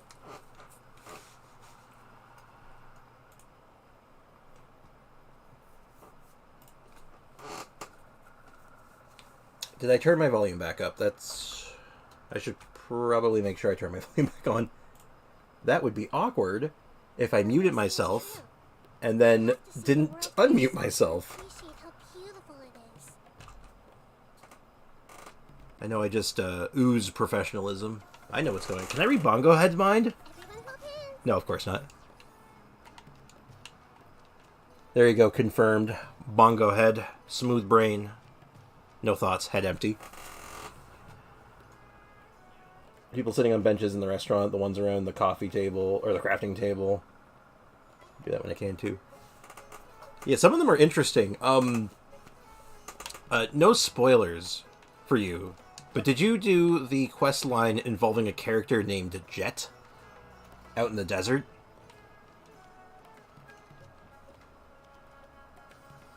Because if you did... Or if you did, or you didn't, if you haven't done it yet, I recommend using Nahida to read some of the characters' minds while you're doing the quest, because you get some interesting stuff. Periodically. if you're into, like, the storyline and stuff, because I'm a sucker for this kind of stuff.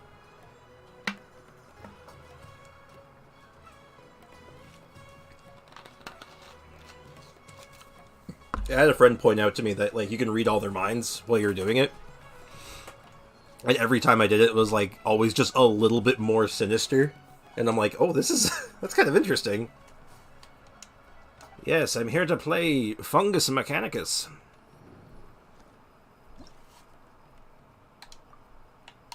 Alright, I got more squad now. We always bring Bongo Head. I don't know what your move is. Let's grab you and you. And you. Yeah, 2 tanks, no DPS. Yeah, this is good.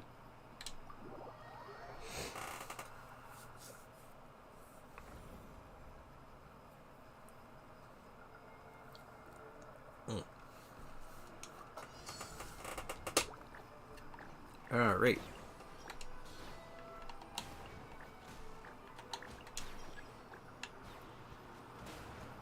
So, this is an interesting game they got going on here, honestly.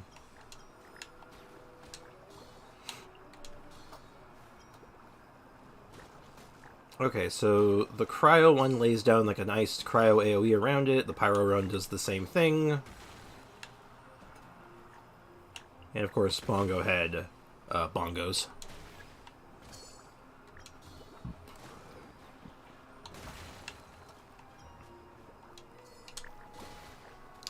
Oh, here's an opinion. I'd like to get your opinion on something, but let me word it in the form of let me just word this in a very specific way. Let me ask you a question. Do you think that there should be a hard mode for every event?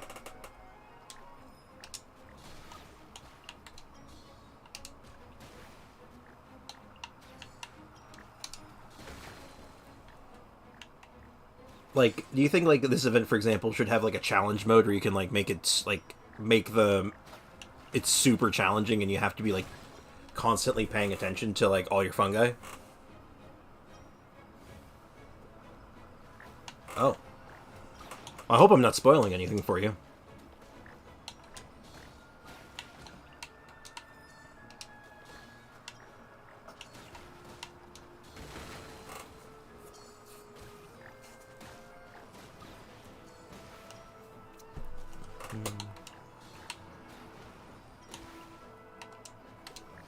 Well, so I know a lot of people who do that. They tend to wait until the very end of the event to kind of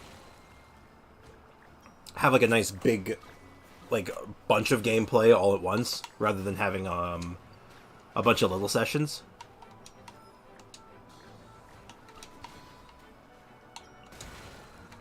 Which I totally get that.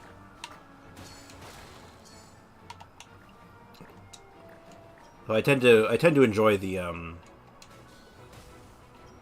having a little bit to do each day. Mainly because I get like not bored isn't the right word. It's just like I get not anxious. I can't think of the right word for it right now, but basically I get an itch to do it. Like I want to play the new thing. Cool. Depends. Combat-wise, I'm sure the Mega Whales would want and like that for games with specific mechanics, the games makes things easy enough so that everybody can get the rewards at least. Absolutely. No, totally. My thought on it is that all the rewards should be relatively easy to get. But I'd like there to be options for, like, hard mode stuff. Maybe with really minor rewards. Stuff that, like, if you missed it, you're not going to miss it. Like, you don't care about it. Like, what's a good example? Like a couple experience books. 10,000 more. Like, a small amount. Small, relatively speaking, compared to the rest of the event. Like, you do the base of the event, you get 100,000. If you do the hard mode, you get, like, an extra 10,000. Something like that. So it's a nice little, like, there's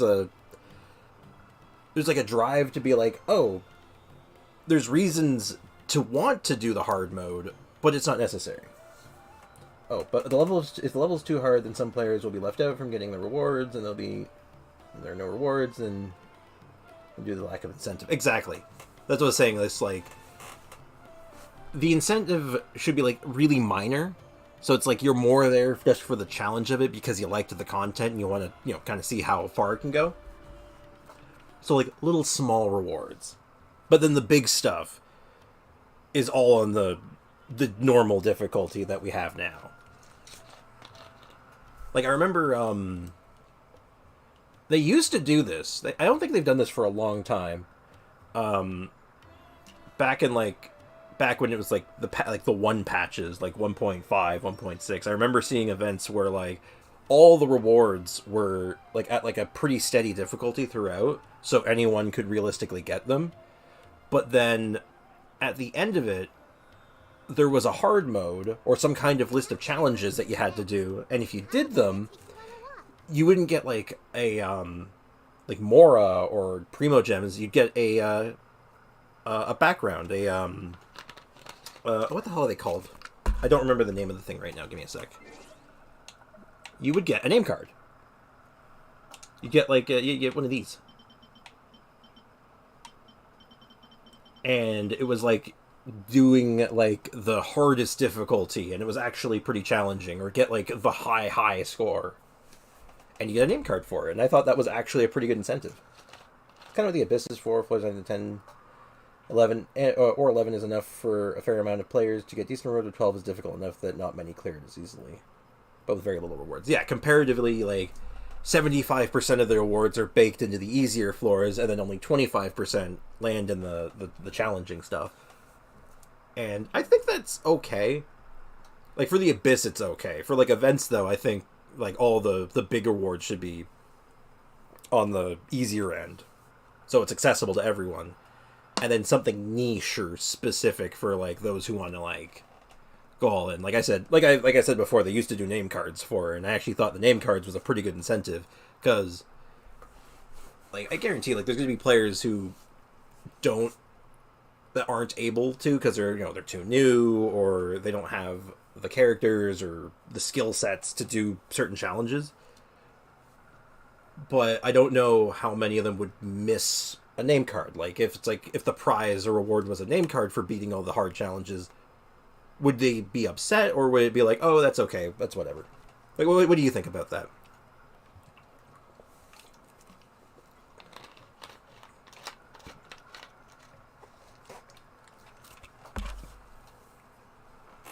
But like for me, a name card would just for like a challenging event or something would just be like,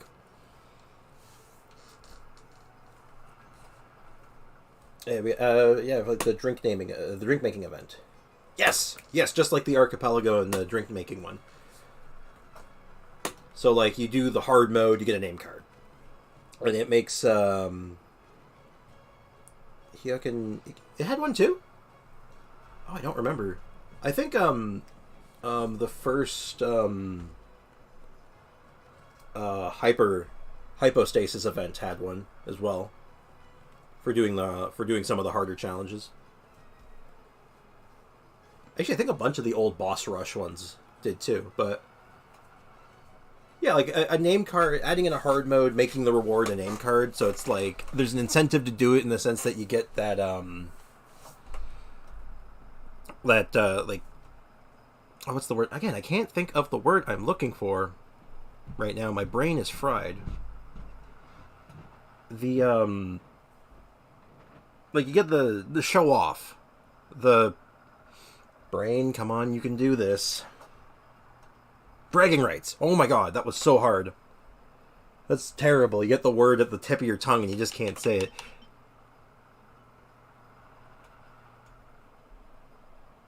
Oh, actually, funny enough, I actually think I have one of the ones I'm thinking of right now. Yeah, it's this one. One of the boss rush events, though I don't know how hard this one to get was, but oh yeah, I have a bunch of them. The Midsummer, yeah, the Archipelago ones, Boss Rush, but yeah. Anyway, yeah, so the thought process there is like, I like the idea of having hard modes for a lot of events. Like something like this, I think could have a pretty fun hard mode because I think that the mechanics are really interesting. I guess name card would be award enough for harder events is not good.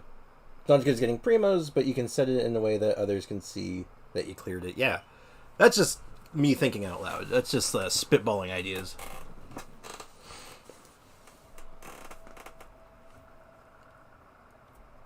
Because, like, I like the idea of hard content being an option, but I also, I get this game is, has a very, very broad audience. Exclusive furnishings, too? Yeah, you could do that. Though, maybe the furnishings might make people feel kind of bad, because, man, people really care about their teapot sometimes. People will fight tooth and nail for that one nice-looking chair. You know how it is. You know.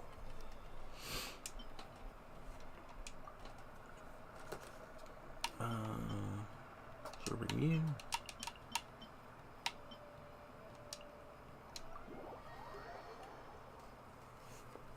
Though, I guess, to be fair, they kind of do that already.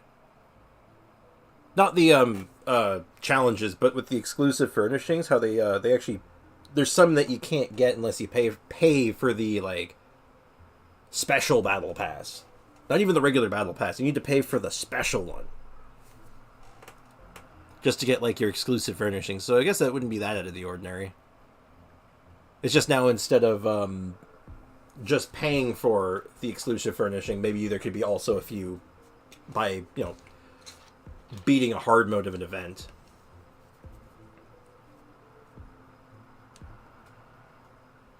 That is true. If you want it, you got to work for it. I agree with that.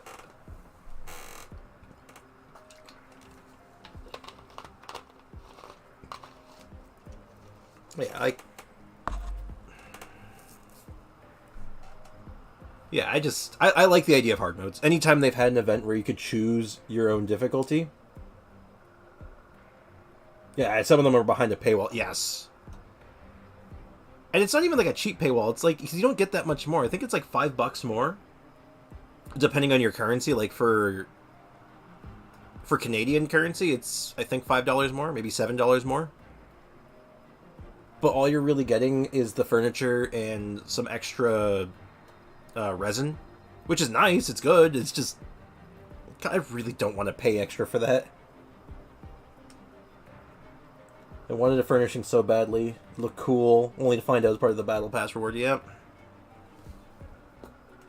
I have a couple of them. Like those exclusive furnishings. But I never... Like, I used to buy them... I didn't care about the furnishings at the time. I got a little bit more, like, into the teapot for a little bit. Later down, like, afterwards. But, like, when I first... Not when I first started, but a little while in, I used to buy the, that special Battle Pass. Because I really wanted the fragile resin. Not my proudest moment, but I did do it. Special devices are present in certain stages. Command the little fungi to claim these devices for additional support. Oh, neat. I wonder how in-depth this is going to go. Like, I do actually... I'm curious. There we go.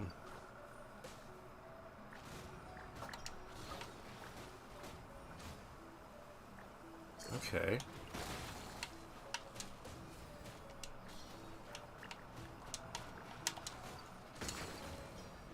But I'm looking at this event, though, and it's kind of why I was, like, thinking about, like, hard modes and stuff for this, because this seems like an event there's, like, a lot involved here. This actually seems like it could be a ton of fun.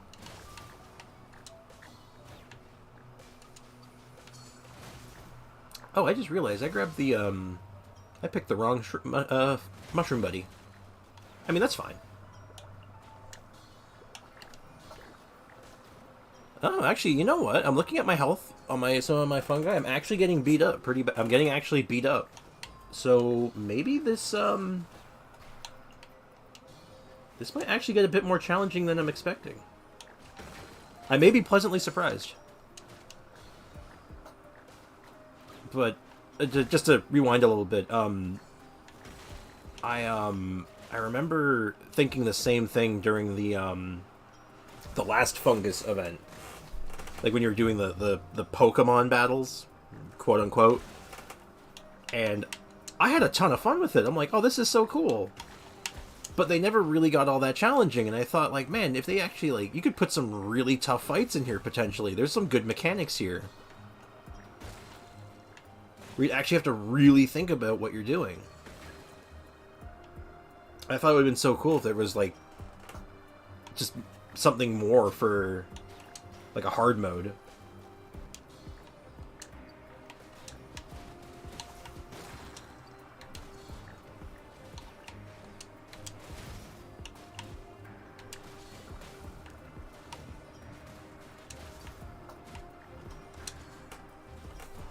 Yeah, this is cool though. It's like an it's like a real-time strategy game. But with mushrooms.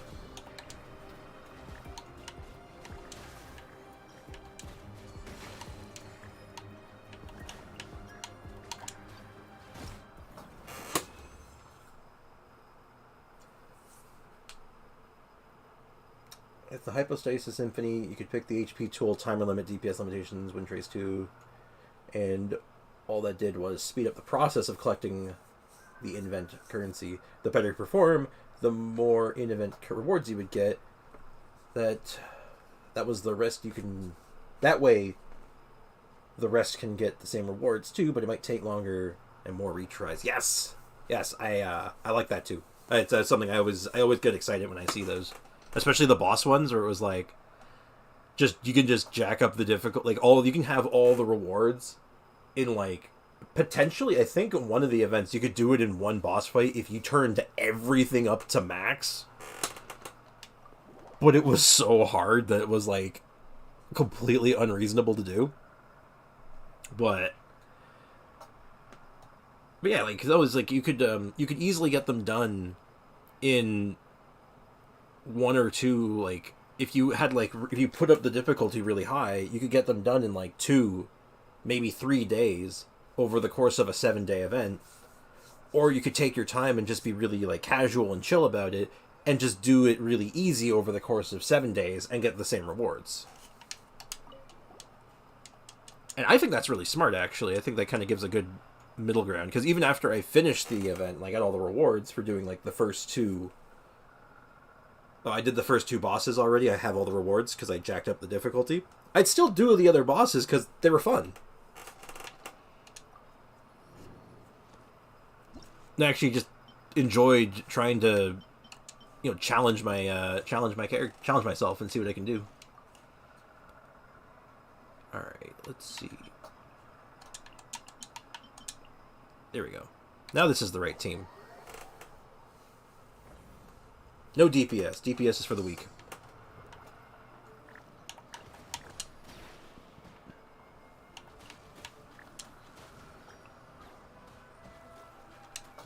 Okay.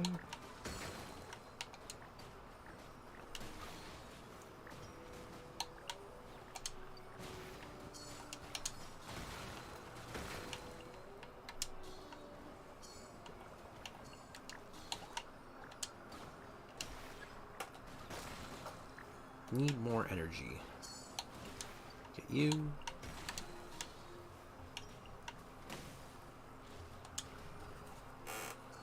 Now, I might just be liking this event because, like I said before, it reminds me of a real-time strategy game, and I love RTS games.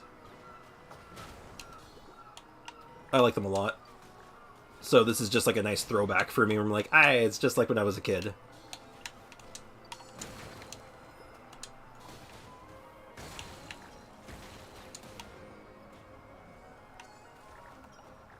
Where's my...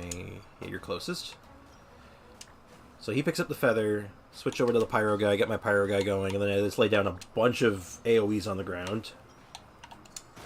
And then heal as necessary.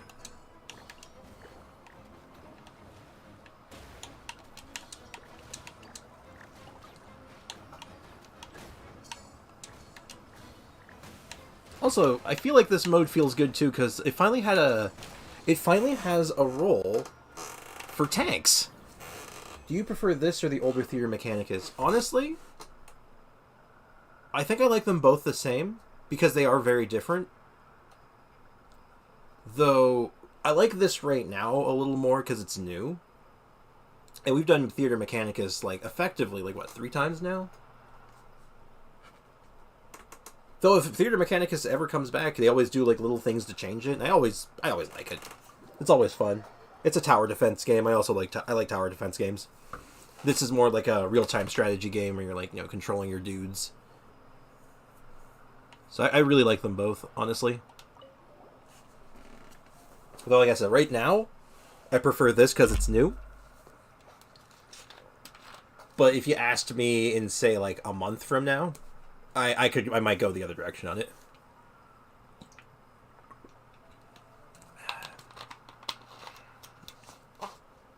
It's been it's been a little while since we've done a Theater Mechanicus, like a regular Theater Mechanicus, so.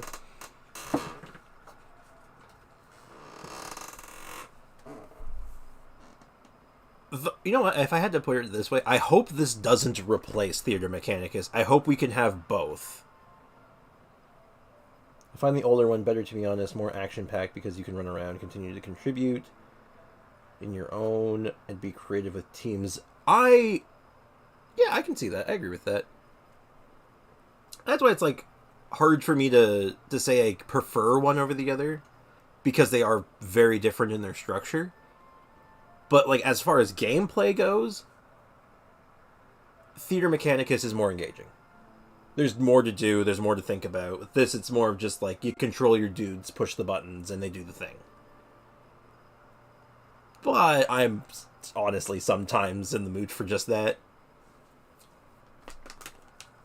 One of my favorite games when I was growing up, when I was a kid, was Warcraft 3. I absolutely adore that game. I still go back and play it every now and again. And so, like, this just kind of reminds me of that on a really, really tiny scale. Very small.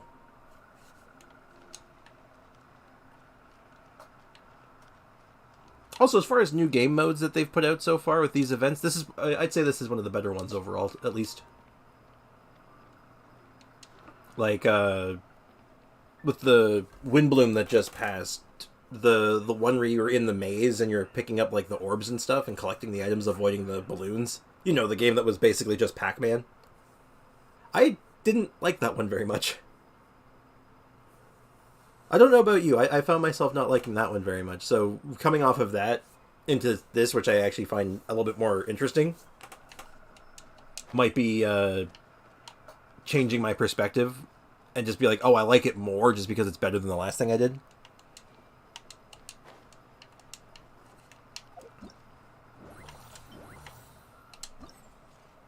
Though also not saying that I think that event minigame was bad.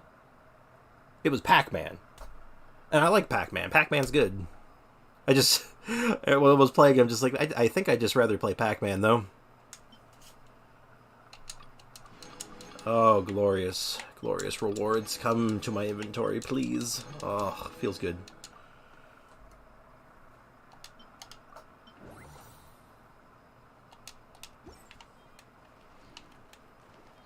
Look at all those primo gems.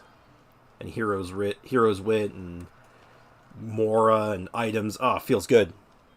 The music game was my favorite, has been for a long, long time. I have written in every survey to make that a permanent feature. But the other one definitely sucked, yeah. It wasn't terrible, because like I said, it was just Pac-Man. And I mean, like, Pac-Man's a classic video game from the 60s? Hold on. I'm gonna Google this. The power of Google is in my fingertips. Pac-Man. Oh, hold on, I gotta mute myself again. My phone's going off. Apparently I'm very popular today. I tell you, no one ever wants to talk to me unless I'm doing something else, I swear.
Alright, and we're back.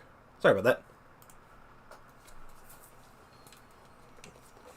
Like I said, people always call when you're in the middle of something. Pointless running around. A lot of teleporting. For a little to get in return. Yeah.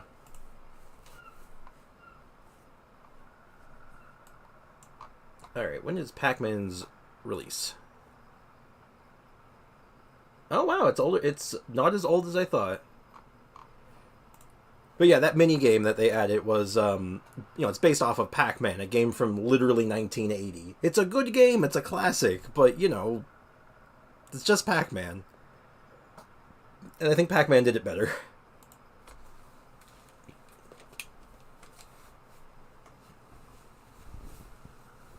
But don't get me wrong, like I'm always happy when they're trying new game modes and like new ideas just to just to experiment, right? Like I'm never gonna be upset about that, but you throw enough stuff at a wall, not all of it's gonna stick, right? So the Pac-Man game, not so good, maybe. The rhythm game, the music game, fantastic, love it. Absolutely love rhythm games in general. So like I used to play a lot of Guitar Hero, so that was just like a nice hey, it's fun. I like it.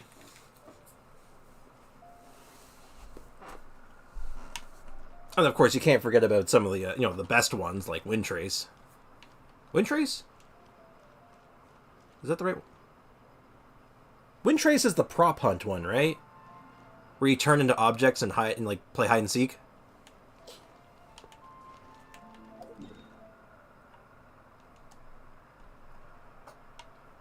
I hate my memory sometimes. Can't remember anything.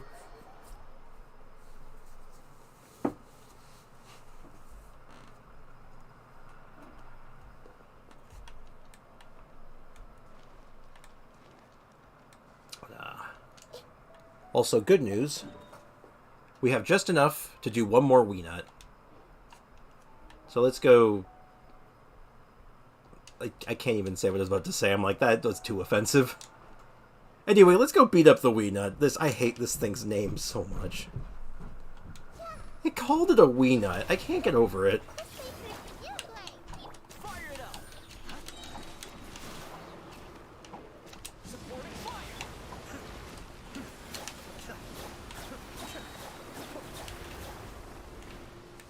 Oh wait, is my Thomas equipped? This is a habit I have to start doing. I don't check my character's equipment.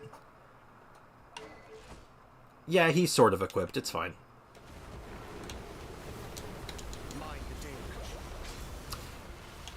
But anyway, yeah, so... about the event stuff, with Wind Trace and stuff. God, I love Wind Trace. That's one of those ones, every time it comes back, I'm always excited.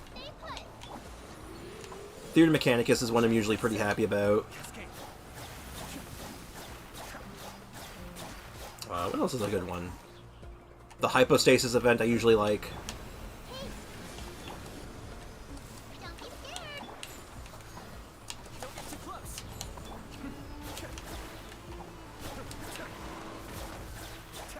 Any of the boss rush ones. When it's just here's a bunch of boss fights, go ham. I'm always very happy about those.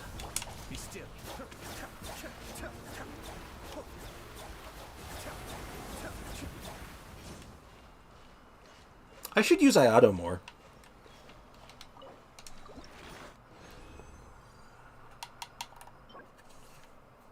That's almost okay. Emphasis on almost. Hey, got 3 this time. So let's take stock real quick. I'm going to go put myself in town. We're going to take stock of where Mika looks. Mika. It's Mika, right?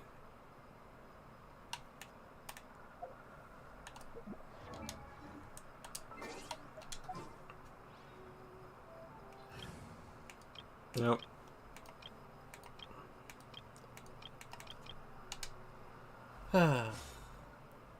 Hayakin Ika is up there too. Great combat event. Yeah, no, that's a good one too. I forgot about that one. That one's a lot of fun.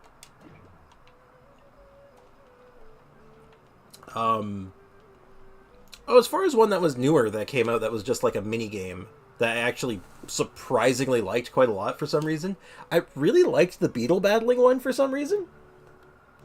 I actually thought it was really fun. And I can't actually explain to you why I think that. I just liked it. And I don't know if other people liked it. I've never heard anyone ever mention it ever since it came out, so maybe like it's like the most reviled one ever. People hate it, and it's I've just completely destroyed my credibility. Or people love it, I have no idea, but I like it. But putting that aside for a second. Oh, where's my Mika? Okay, so he's 60 out of 60. As I said, I farmed a couple of wolf hooks yesterday. So I got myself up to 37. I'm going to have to keep farming this over time. But at least with this, I have his second passive. So I can actually use him now properly. Do you have anything? Please allow me to always travel alongside you and survey the land around us. Okay, something we had talked about earlier. Let's just mention this right now. Mika's a character. I'd really rather him just be in Japanese. But that's okay. You know, oh, I just realized something.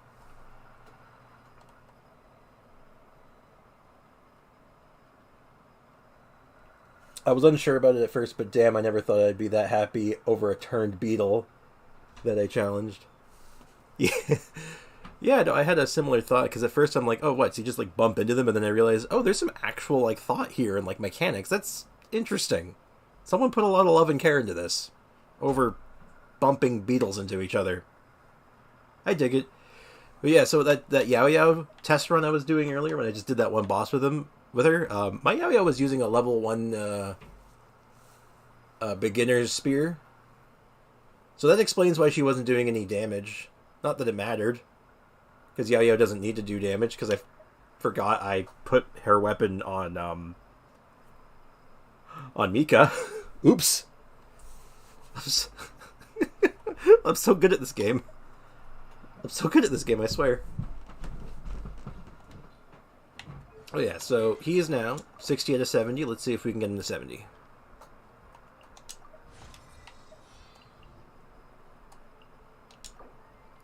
Wasted experience, but it's fine. And now we need a bunch more wolf hooks. And a couple of chunks. It's not so bad. The wolf hooks is probably the most annoying, and I do unfortunately realize I over-farmed this. I did not need to do that last Wii Nut run, but maybe this will be useful. Like if I ever get Al Haytham, or decide to take him to level 90, I guess. That's okay, I guess, though. That's not so bad. So, to take stock, that's where he's at. He's at least usable now. For talent, I did get a few books, so at least I can bring these up a little bit. Let's try to get them up to, the important ones up to 6.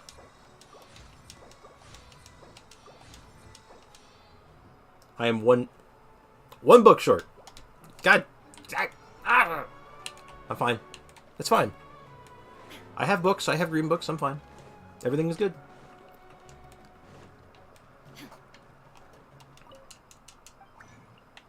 Everything's good in the hood, I swear.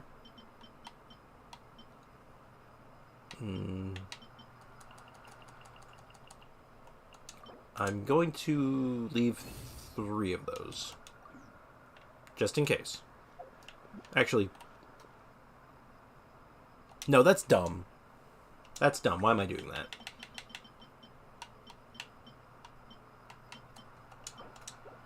Come on, Layla. Give me an extra book.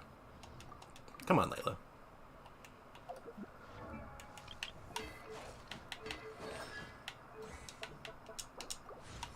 Oh, right. I was going to level up his... I could have leveled up his basic attack, I guess, but meh. Okay, so that leaves him at 166 for talents. Level 70 out of 70, right? We're only short a few minor materials to get him to level 70 out of 80. But in the interim, he is actually workable now. I can actually stack his physical damage buff now more appropriately, because I think it's while the character is affected by both his skill and his burst, and they score a crit, Soulwind will grant them a stack of Detector, and one stack Detector. During a single instance of Soulwind, one Detector stand can be gained in this manner. Additionally, the maximum number of stacks can be gained is increased by 1, so I believe that puts him up to 3 stacks he can get, or 4. I think his max is 4, without constellations. So he might actually be workable like this. I don't know how much further I want to take him right now. Because, again, I've heard that his C6 is where, where the money really is. Which, I mean, it increases... he gets another stack of Detector. So it goes up to another 10% physical damage. And physical damage, crit damage is increased by 60%, which is, of course, ridiculous. This gives him energy recharge, which is really important. This one makes his... Oh, shoot. This makes his skill... I think it's a skill? Yeah, his skill means a single target now for stacks. And, of course, this gives better healing intervals. So, yes. But please, hold that thought for just a moment. I do need to step away for a couple minutes, so I'll be right back.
I have returned. Sorry about that. I can get right back into it.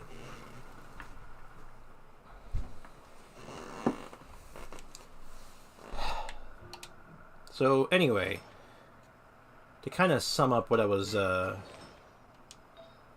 talking about, was that Mika's looking okay. Though, now our next step, after we get his level sorted out, we do need a weapon for him. And I'm thinking Favonius Lance might end up being the best choice. Because nothing else really makes a lot of sense. Like, at least standalone doesn't make a lot of sense. Like, Black Tassel's fine, it gives HP, which is good. For him, it's good, at least.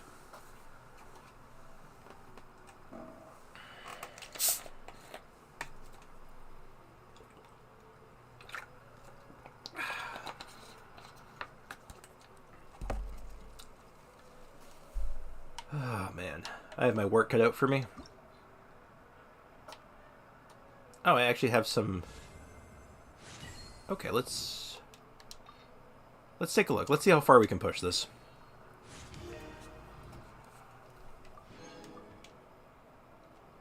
Not very far. That was about as far as we go.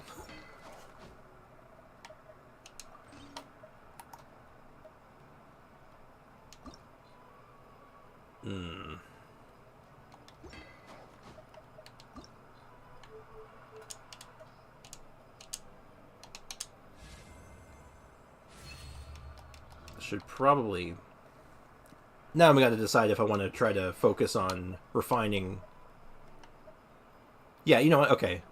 I'm just going to cut myself off there. I'm going to focus on refining one of the Favonius Lances and then do the second one over time. Now, which one I'm going to put on him, I don't know yet. I guess the deciding factor will be who has a better crit chance, him or Eugene. At least for this team comp. Oh, man. What else can I do with this? Actually, you know, I can push that a little further. Yeah, why not? I got myself all turned around there.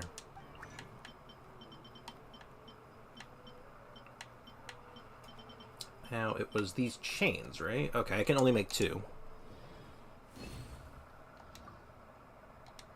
Ayaka is showing me being absolutely no help.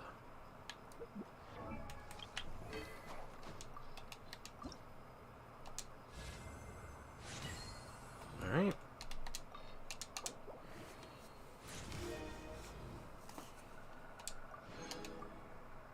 Okay. That is reasonable. Level 50 out of 50 for now. Can't push it much further than that until I can get more of those weapon materials, but I don't know if that's the priority just yet. Talents are good for now. And I think it's just quickly, let's go ahead and just find something to hit real fast. We'll use Chi-Chi as the test for this one, just because I think it's funnier. But I'll also do something with Razor after, because I think he's going to be the more, like, the actual use case. There is no... Okay. Neutralizing threat. Alright. Just need to get his, getting his burst up is really hard.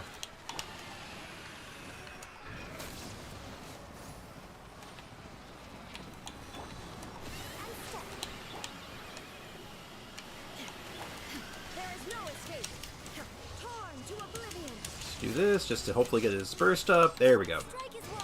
Let's keep going, team. Rise. Alright, let's see how this looks. Yeah, look at those 7k crits. Yeah! Yeah! Go, Chi-Chi! Yeah!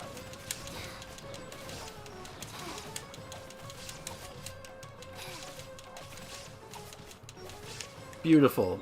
Okay. Let's step away from that for a second. Let's actually put Razor in now and see if it actually works. Let's see if it makes a noticeable difference.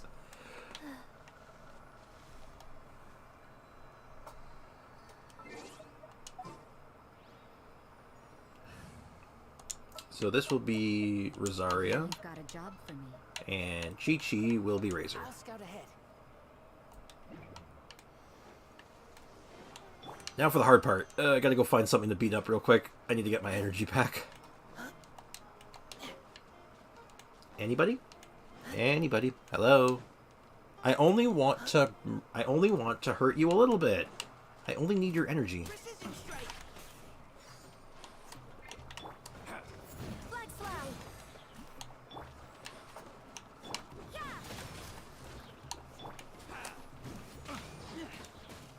Oh, Razor generates a lot of energy, right?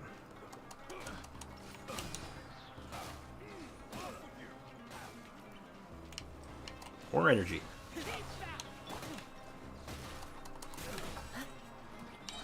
There we go, perfect.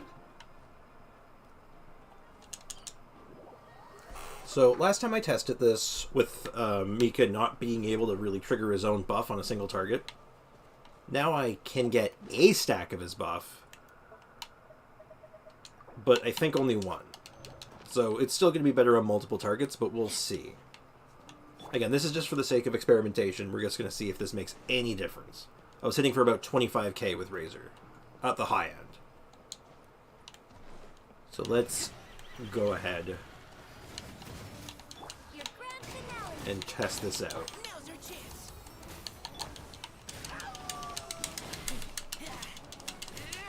Oh, I'm feeling the attack speed. I'm only hitting for 19k. Oh, I know why, because I'm not superconductor right now.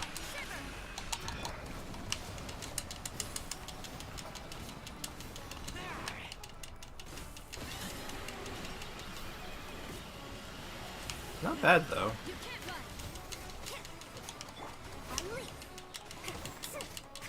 Alright, come on, give me your energy. Yunjin, crit, please. Neutralizing threats.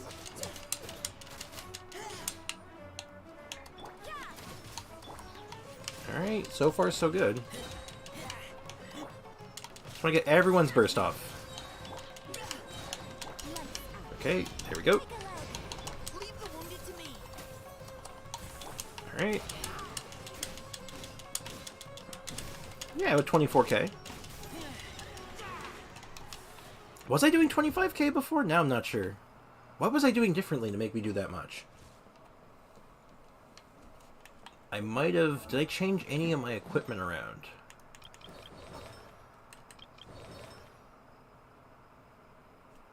I honestly don't know now. I think I might have at one point, but let's take a look.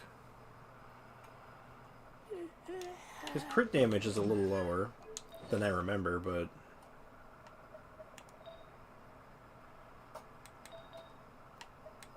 Oh, his flower's not leveled up. That's interesting. Let me see what we can do about that. Also, this is absolutely why I don't have any more all the time, because I'm just all like, ooh, I gotta level up an artifact. Ooh, I gotta level up a character. Ooh, another weapon. Oh, boy. Ooh, ×5. That's nice. Crit rate. Can we hit crit damage? Oh, no. That's not good. I'm so close. Wait, I know. There's only one man in this universe. Or person, or bird thing. There's only one teapot denizen in this universe that can help me right now. I need Tubby.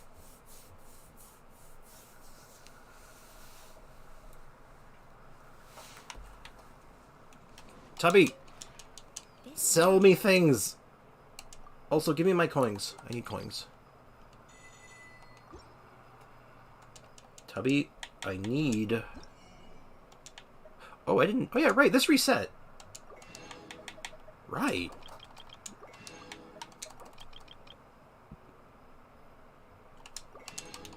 Yes. If you Goodbye. ever have any Thank you, Tubby.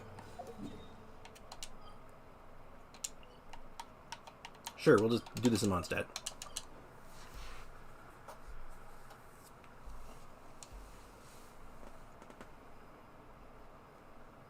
What the heck is Tubby? Is he an Adeptus? Is he a bird? Is it a boy or a girl? I don't know. Okay.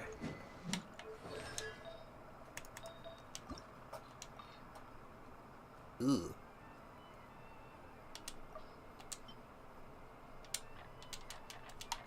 I want to save... I want to use these first.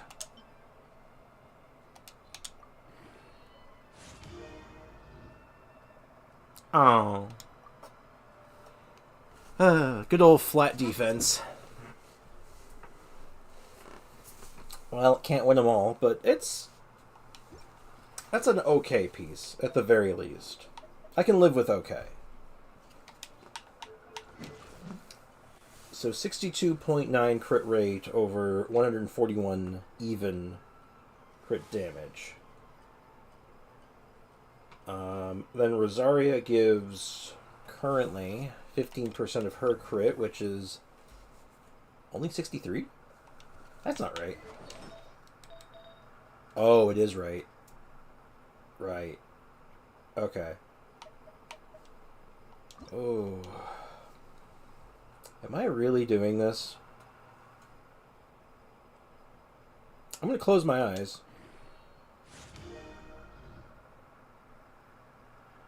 Okay. I'm so scared to roll this piece, but I need more. I don't have enough artifacts to do it right now anyway, so that is a problem for future Spricks. Present me, I don't need to worry about that. Future me can deal with it.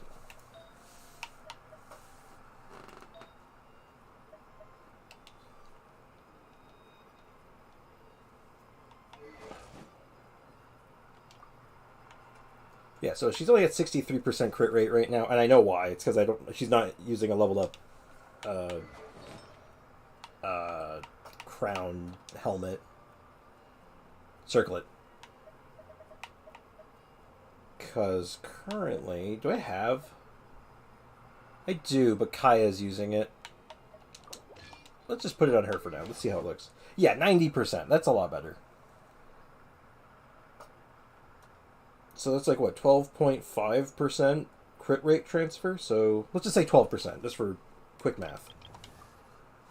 So about 75% crit rate over 141 in a perfect situation. That's okay, I think.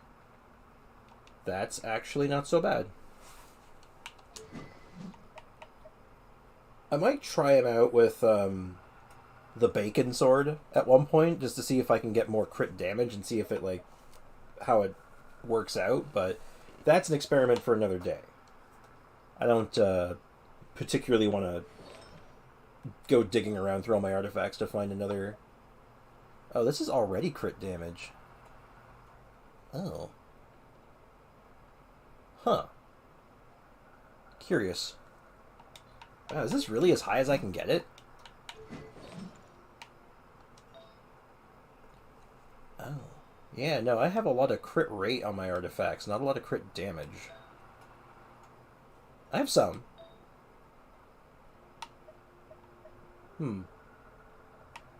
Give up 12 crit rate for 12 crit damage. That doesn't seem worth.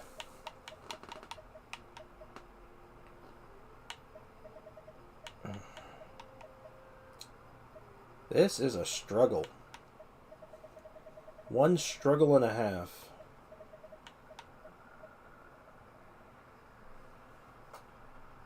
You know, you think after 2 years of playing this game, I'd actually have I'd have better gladiator pieces. You'd think, you know, I do my bosses every week. I usually do multiple regular bosses, like world bosses, throughout, like, every week or every month for certain characters when they come out. But apparently I don't even have one okay hourglass. They're all mediocre at best. Well, I guess 12% crit damage and 18% energy recharge isn't that bad, but jeez. Oh, why am I have such slim pickings here. That's something else. Well, I'll have to figure this out then.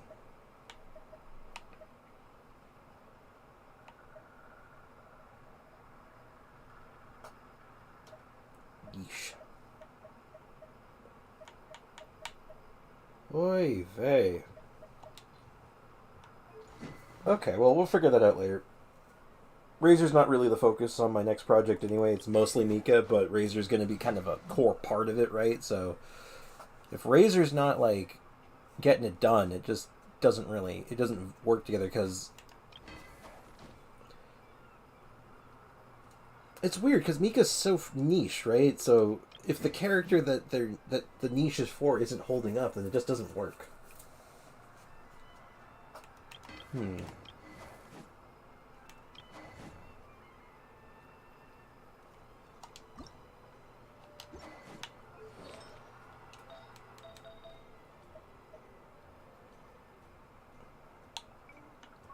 Do I have another option?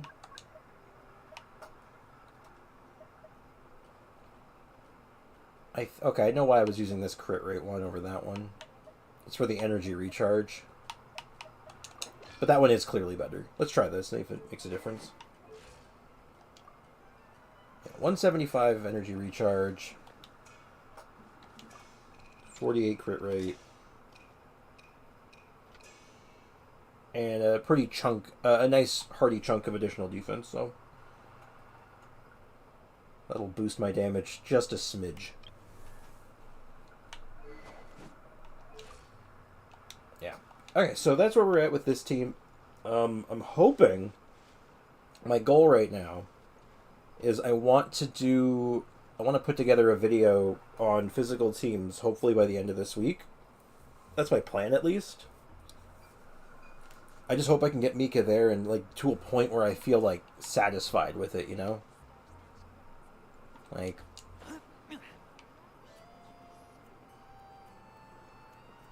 yeah, so that's the goals, that's the dream, the end game fantasy, so to speak.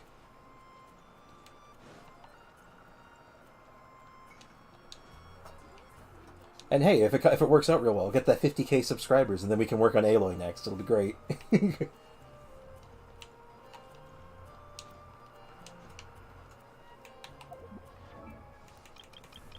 Though, actually, all joking aside, though, after this project with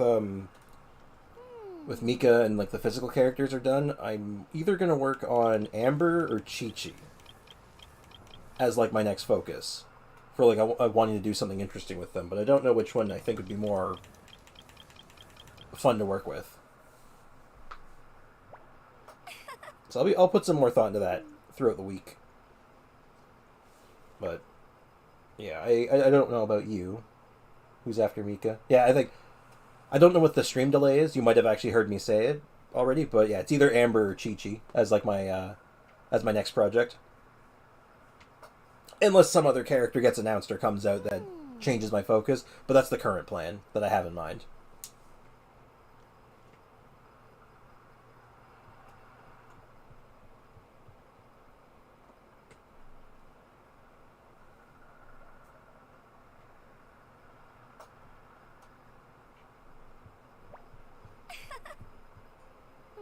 Who do you think would be more interesting, Amber or Chi-Chi? I mean, like, it's interesting to me because, like, these are two characters, Amber and Chi-Chi, I mean, that Kaveh. Yeah. Yeah, I may or may not have seen a thing or two involving Kaveh, but I don't think anyone's allowed to actually talk about that online without getting in trouble. Even if you're some nobody on the internet like me. Or maybe especially if you're a nobody on the internet like me.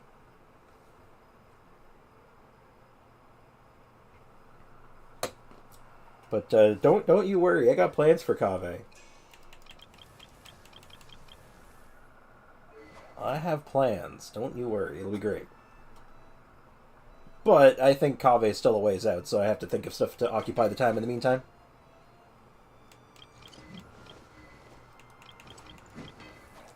So yeah, I'm thinking Chi-Chi or Amber. Because let's face it, everyone has Amber. And everyone has lost a 50-50 to Chi-Chi, right?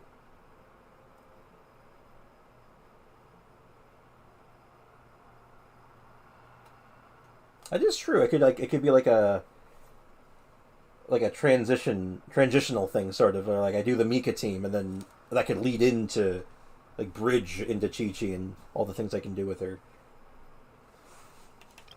And the thing I want to do with her, and I guess I'll let you in on my secret sauce, is I'm going to level up Chongyun for her, good old Chongus here. And I'm going to speak English. This is hard. I don't know what it is. I'm getting tongue-tied on my own thoughts here. Chongyun, I'm going to throw... Where's my Chi-Chi? Where's my girl? Yeah, give her Cryo Infusion with Chongyun, throw Miss Splitter Reforged on her, and just see how hard I can make her hit. It's like the team would be Shenhe, Kazuha, Chongyun, and Chi-Chi. I want to see how hard I can push that.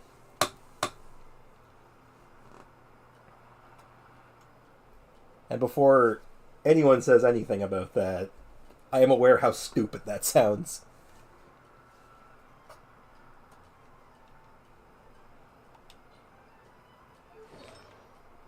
And the worst part of it, I'm probably still going to run the healing set on her. I'm going to see if I can get away with making a cryo DPS with the clam set.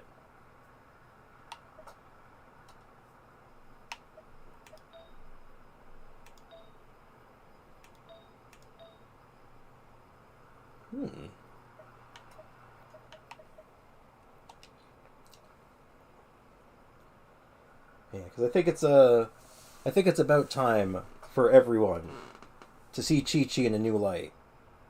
And maybe not be as upset when they lose the 50-50 here, because she can work. Here's an irony for you. Here's an irony I tell most people that I know. I actually want Chi-Chi constellations. I've only ever lost a 50-50 to her once.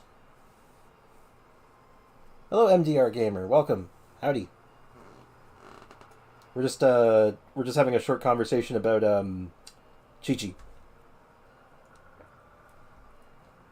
Well, actually, we were having a toss-up between Amber and Chi-Chi for, like, if I were to do another video, or if the next video I want to do after my current project is talking about, I want to do something on a character that's that everyone has, or has a reputation because everyone has them. What's up? Yeah, everyone has these characters. Everyone's lost a Chi-Chi 50-50 to Chi-Chi. Everyone has Amber. So I was thinking maybe I can do something with the two of them to kind of give people something to do with them. Yeah, I am new to this. 3, 4. I am very new to the streaming business. I'm not very, I am inexperienced at best.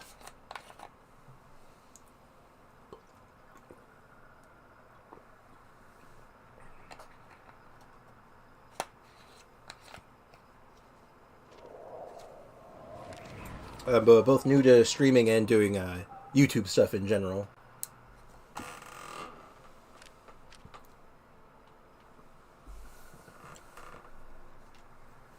But yeah, so where was I? Yeah, so yeah, welcome to the stream. Always it's always good to have just more people to just hang out. Oh, thank you. Always appreciate extra subs. Hell yeah. I should come up with like a thing to say when people sub. Like that's what streamers have. Like a welcome to the squad or something. I don't know.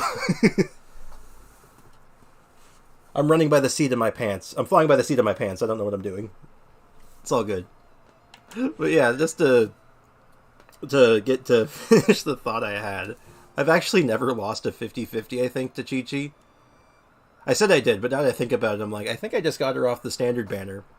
And I actually want to lose 50-50s to her, because I want her C2, because I have an idea with it, but I don't have it. Ain't gonna lie, but I actually like Chi-Chi. Hey, me too! Honestly, me too. I think she gets a lot of unnecessary hate because she's just a healer.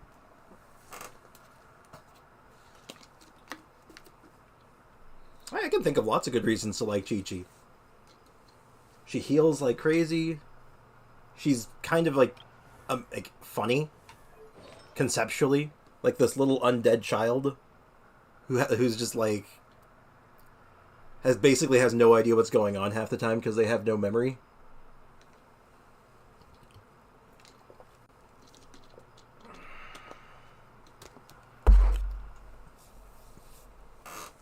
That's the minority of the player base. Yeah, she is cool, but when you say the minority of the player base, you mean the minority hate Chi-Chi or the minority like Chi-Chi? Just to clarify. Because I could see it going either way, because, you know, either you mean the minority of people really hate Chi-Chi, they're just really loud, which would be accurate for most fan bases, or the minority people like Chi-Chi, like, because it's just, you know, she's Chi-Chi. I think Chi-Chi's reputation mostly comes from losing 50-50s. If I'm being completely honest, most people are like, oh no, I lost a 50-50 and it was Chi-Chi. And I mean, like, my little Chi-Chi here, she's alright. Ayaka main just got her weapon in the first pull. I got Shenhe in 20. Wow! That's pretty lucky, that's good. Congrats. Very congrats. Like, the weapon is crazy good. And Shenhe for Ayaka, absolutely nuts. I use those two all the time. Of all things, ocean-hued clam artifacts aesthetically fitter. You know what? I never really noticed, but you're absolutely right. The color scheme is totally on brand. Like, I always thought of it like, oh, it's like, it matches Kokomi. Like, it's a Kokomi thing, and it is. Absolutely, but it fits Chi-Chi, too. Had 260 wishes, so I pulled for Ayaka C2. Nice. Sounds like you did what I did with Dia recently. I had like 250 for Dia, and I rolled, got her C1, and then rolled for her weapon. Did not get your luck, though. Been saving since 3.1. Okay, free to play, yeah. I'm not quite free to play, so I can somewhat relate, but not to the same extent. I'm not a whale, but I do get the Welkin Moon whenever I can, and I sometimes buy Into the Battle Pass, but not too frequently, so. It does work out that I get a fair bit extra that I can work with, but I still have to be very choosy about what I get. Yeah, so... Also, I on an unrelated note, absolutely respect the free-to-play. Don't, having that kind of self-control is good, especially, in a game like this, where it's just like, man, you can get pulled into it so easily. Like, I'm not totally proud of it, but I have definitely spent, a few bucks on this game that I don't, I'm not particularly proud of myself for. Like, I did whale once. I whaled for Klee, and I barely ever play her because I don't like playing Klee. For you see, I am a fool. I've won 2 Welkin Moons before, but that's it. That's pretty nice. Free Welkin Moons?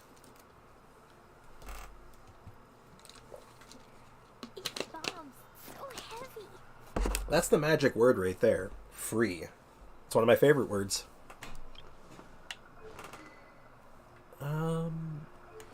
Yeah, so where was I? I've lost my train of thought. I keep getting distracted.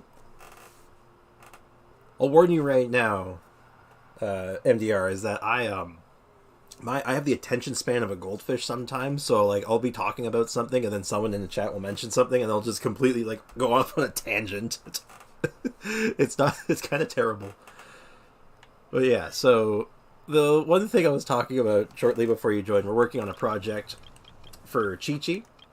As you said, you like Chi-Chi, so you think you might be interested in this. Putting together a couple of team comps and builds for Chi-Chi that I think might be kind of fun. Like, right now, I have her set up in a physical build that, like, uses the ocean-hued clam set to, like, get, like, some healing synergies. Because I think no matter how you build her, her healing's going to be nuts. Like, as long as you have some, like, of her talents leveled up, her healing is insane. And then the other build I have in mind is using Chongyun and basically making the Ayaka at home. I found your stream was pretty much searching up highest damage in Genshin, and I saw you live. Oh, neat. That's kind of funny. Because, like, I don't, I do, like, my actual YouTube channel is mostly, doing, like, talking pieces, right? You know, pick a topic and just, you know, talk about it and just open up for people to comment about it. And, team comps. And, like, how to make, like, get them... I guess that makes sense, actually. Getting the most damage out of a character, but not with equipment. Like, talking more about the team stuff, so...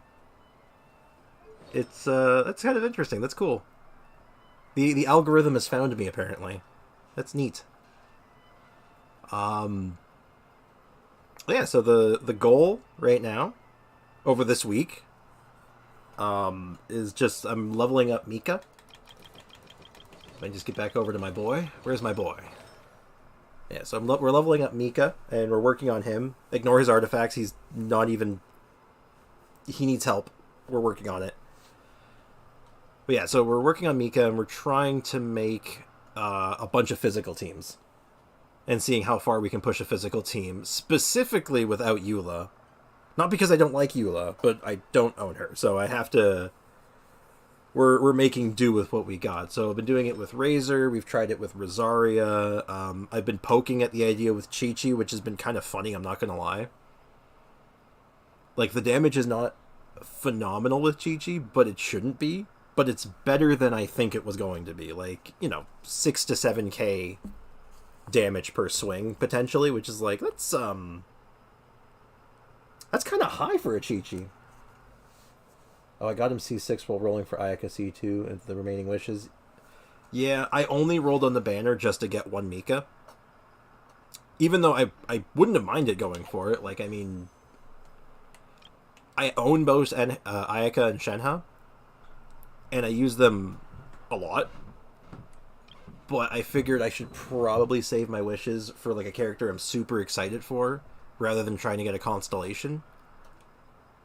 Though, it's a tough call. I don't have that much right now. Like, I'm sitting on 2,200, and I actually have some Genesis crystals saved up that a friend sent me for a Christmas gift.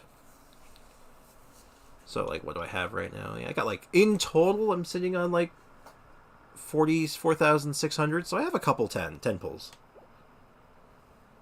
But I think I'm saving for Kaveh. So whatever banner Kaveh ends up on, I think I want him.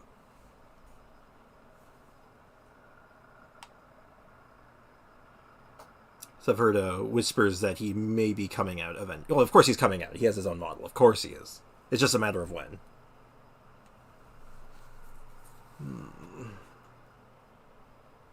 I'm trying not to pull. Don't pull. I'm better than this. Get Shenhe C1 versus Ayaka C3. Let's see. All right, hold on. Let me see if I can. Hold on. This is. Let me just do this real quick, just so I can find them easier. Put them near each other. So if I remember right, Shenhe C1 is an extra charge on her skill, right? Am I right? Yeah, summoning Spring Spirit Summoning can be used one more time, so you get a second charge. Which is really nice. I'm only at 5 wishes now, but my pity is 30, so I think I can get her. With your luck so far, from what you were saying earlier, I think you might be right, but if I had to choose between Ayaka C3 or Shenhe C1, I would take Shenhe C1. Because Ayaka C3, is it her burst, or is her skill? It is her burst. Oh, I don't know then. Her burst is really strong. It's where, like, most of her damage comes from. But, honestly, Ayaka C2 is is mostly what you need. So if I had to pick between the two, I would do Shenhe. But the C3 for Ayaka is also good. Though you may also consider saving for another character that might come out. So honestly, it just boils down to preference. Like, I wouldn't mind her C2, but it sounds like you already have it. So I think, I don't know. If I'm being totally honest with you, 100% transparency. If I had infinite resources right now to get one thing off these banners, I'd actually probably try to get Calamity Queller, the Shenhe's polearm. Even though, like, that would be an outrageous mistake, probably, to spend on that. But, man, if I could get Shenhe's weapon, though, that'd be sick. Somewhere to call home is naive. Because, like, right now I'm using a Lithic Spear on her, which actually is good on her. If I could fit, like, one more Leeway character into this team, just to get, like, an extra stack on Lithic Spear, I'd be pretty happy with that. But on its own, it's pretty good. It's a good attack stick. But, man. God, if I could get that Lithic Spear. Got that Mist Splitter reforged. Okay. I do have Mist Splitter, so I wouldn't want another Mist Splitter, probably. That would be excessive. I know he'd go for the polearm. I literally called it. Yeah. I like the weapons. The weapons on the banners are cool, but I get, like, how, like, most people, both, you know, people on YouTube, streamers, that one guy who plays Genshin down the street. My Shenhe just have the 2500 attack. I use Noblesse. That's a good set for her. But, most people will tell you don't roll on the weapon banner because it's, you know, the odds of you getting something off it can be really rough. But personally, I'm not going to recommend rolling on the weapon banner most of the time unless you're 100% certain you can get that weapon you want, or the other weapon is so good that you don't mind. But, man, the weapon banner is really nice to me. Like, the only time I've ever pulled a double 5-star off of a single pull, a single 10 pull, was on the weapon banner. So the weapon banner treats me good. I want 3k attack on my Shenhe, but I have to use Noblesse because no one else has Noblesse on the team. That is a fair assessment. For the team I run her on, I use Diona, but I do a mono cryo team, like just cryo, nothing else. Though I know Freeze can be better, but because I'm using Diona, she can use Noblesse pretty comfortably. Meaning I can actually just run 2-piece, 2-piece, Gladiator, Shimenawa, and just stack as much attack as possible. That's my first 10 pull on the weapon banner. Sometimes it's good. Sometimes you go to pity 3 times and you feel real sad. But yeah, it was, yeah, the first time I really pulled on the weapon banner was Ayaka's, or no, the second time I pulled on the weapon banner was the double pull, because that was, I got Mist Splitter reforged and the unforged in the same pull. I did about 4 wishes before that. I never wish on it like that, but that's it. Never wish on it like that. Yeah, it's I only ever recommend, and recommend's a strong word. I only ever time I say you should pull on the weapon banner is if you really, really want the one weapon for a character that you like main, 100%. You have a lot of pulls to get the weapon, and the other weapon is good. Like the like Dia's weapon. I rolled for Dia's weapon because I'm like, if I lose the 50-50 and I get a standard banner weapon, I can live with that.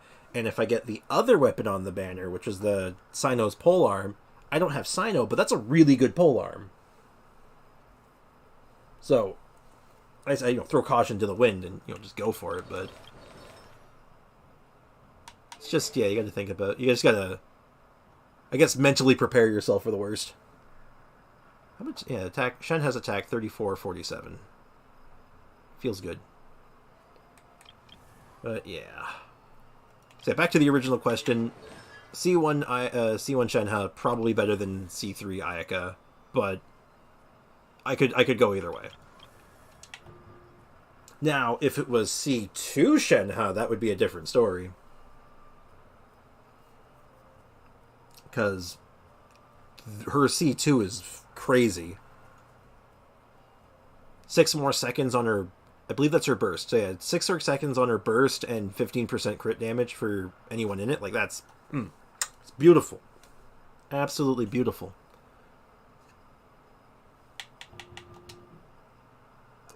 Okay, you know what?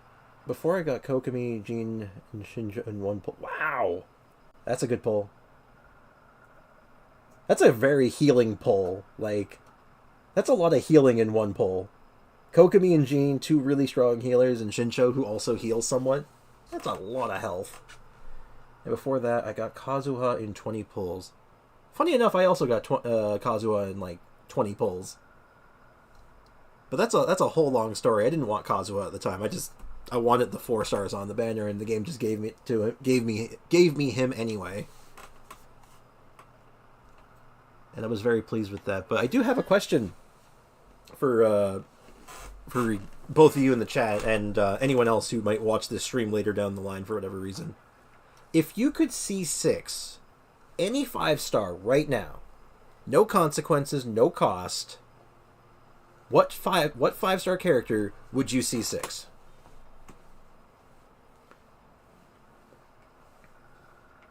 No strings attached. You just get a C6 5-star right now. Who is it? And if you guys are thinking about that or need some time or whatever, my pick would be Kazuha. If I could C6 any character right now, it would be 100% Kazuha because I love the idea of a C6 and making him a main DPS. I think that sounds hilarious. Kazuha, yeah, I'm not the only one. Hu Tao. So we got 2 votes for... Ooh, Yelan, too. Yeah, I can see Yelan. So we got 2 votes for Kazuha and then a Hu Tao Yelan split. I like it. I like it a lot. Yeah, Kazuha turns him into like a main DPS almost because he's so... It's ridiculous. I've only ever seen one person with a C6 Kazuha doing stuff online and Jesus... Like, I want it bad. And... Can I see constellations of characters I don't own? Where's Hu Tao? Hu Tao. I've seen a C6 Kaz with Ayaka. Bro, it's nuts. Yeah. I've seen a couple of C6 characters. I've seen a C6 Yelan before. And that's ridiculous.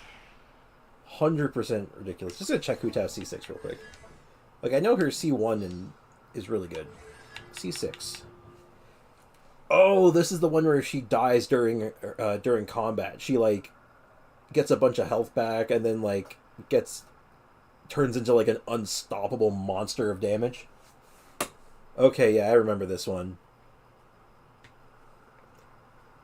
She's basically invincible, does, like, just... Good lord. Just unkillable for, like, what, 10 seconds? Yeah, 10 seconds of insane damage and just being unkillable.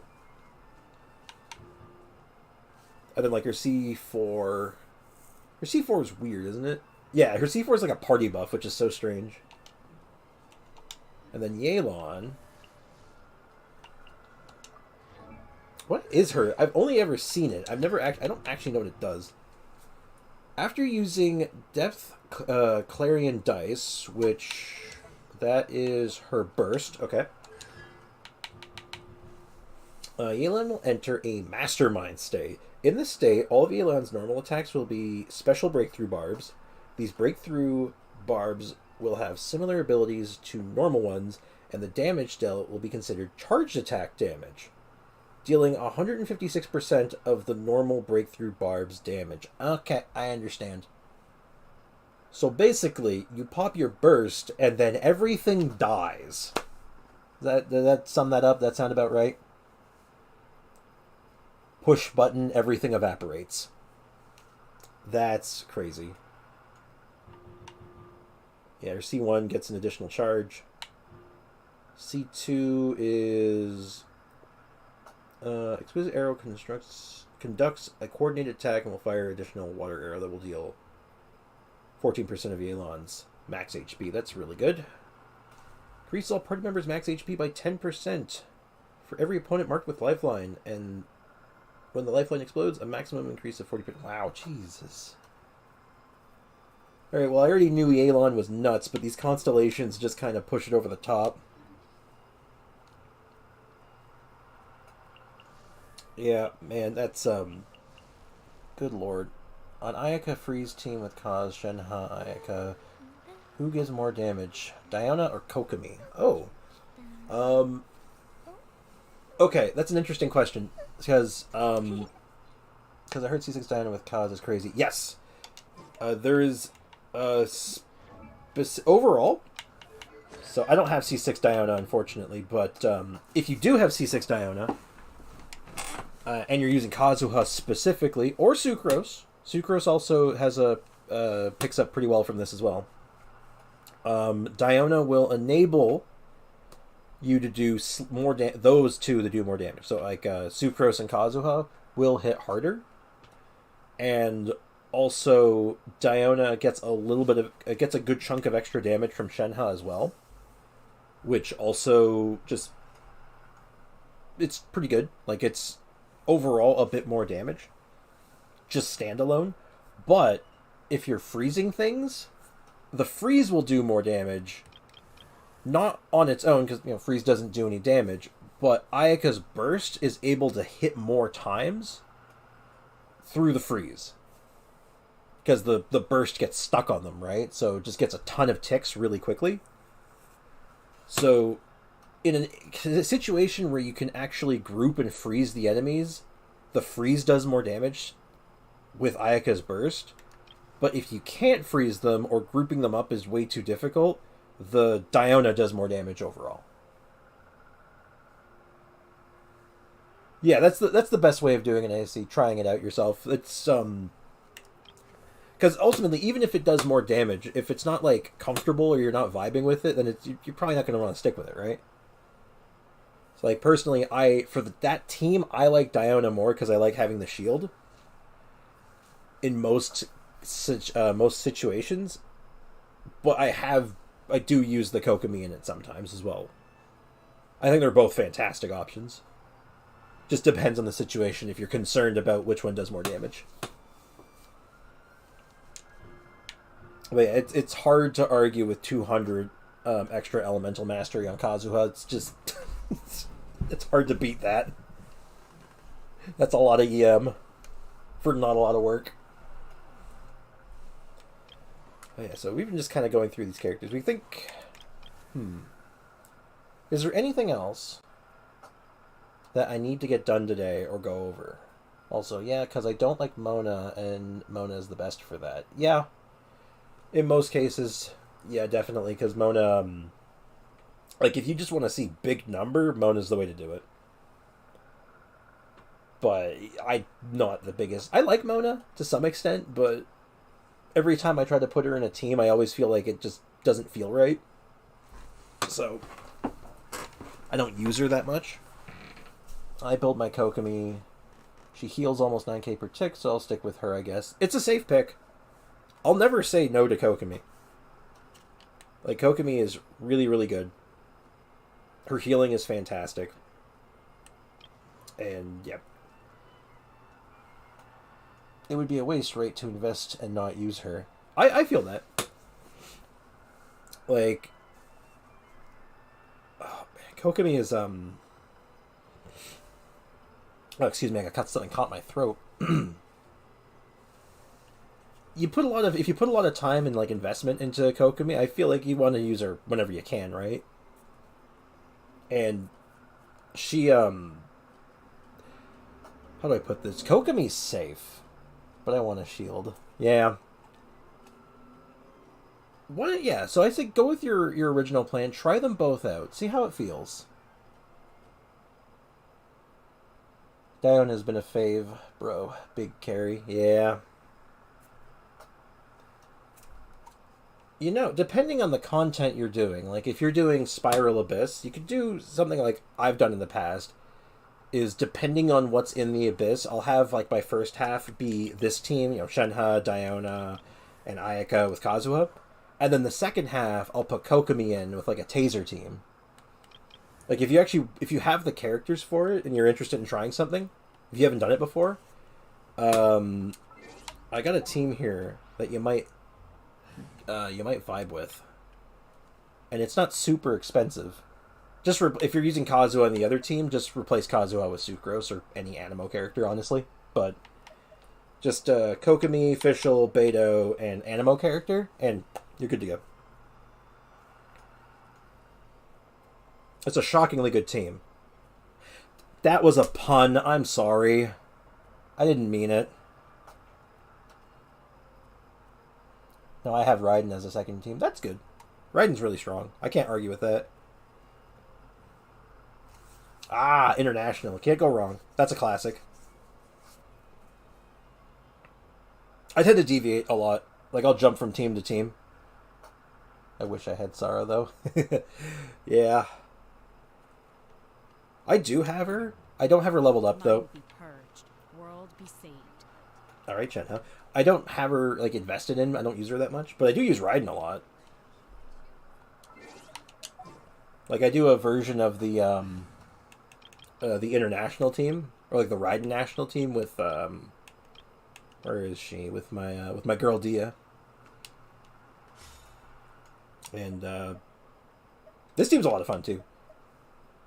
Yeah, that's the one thing. If you go into... If you're watching me stream or any of my content, I tend to switch my teams out a lot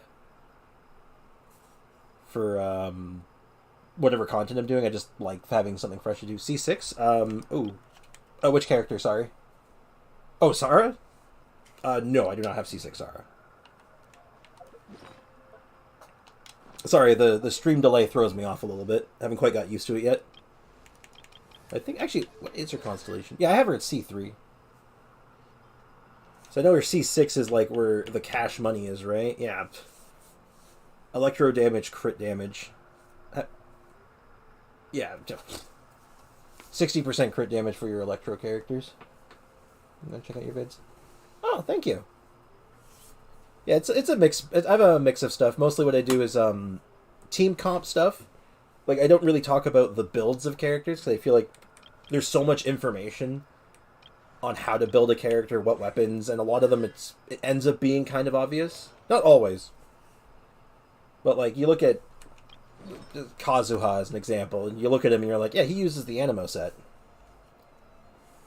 And you give him the Elemental Mastery weapon. So I find that, like, there's so much content and people talking about, like, how to build the character that I tend to focus more on the team building elements and, like, what characters like synergize well with other ones. I just find that more interesting. But that's just a personal thing, and that's that's the kind of content that I do. And the other thing I do is I like doing just kind of talking pieces, like taking a topic and just asking what other people think about it. Usually just like funny stuff. Not funny, but like I don't know what's the word I'm looking for. Just stuff I find interesting at the time.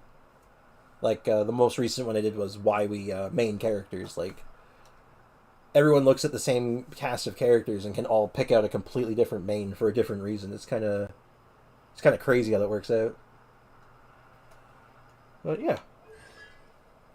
So, unfortunately, I do think I need to wrap things up for the day. I have to go outside and touch grass, among other things. And just get my... my adulting for the day done. So I just want to, thanks for hanging out.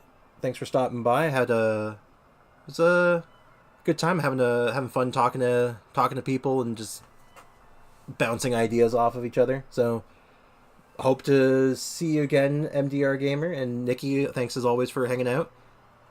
And I think that's it for me. I think there's anything else I need to go over or do. So cheers.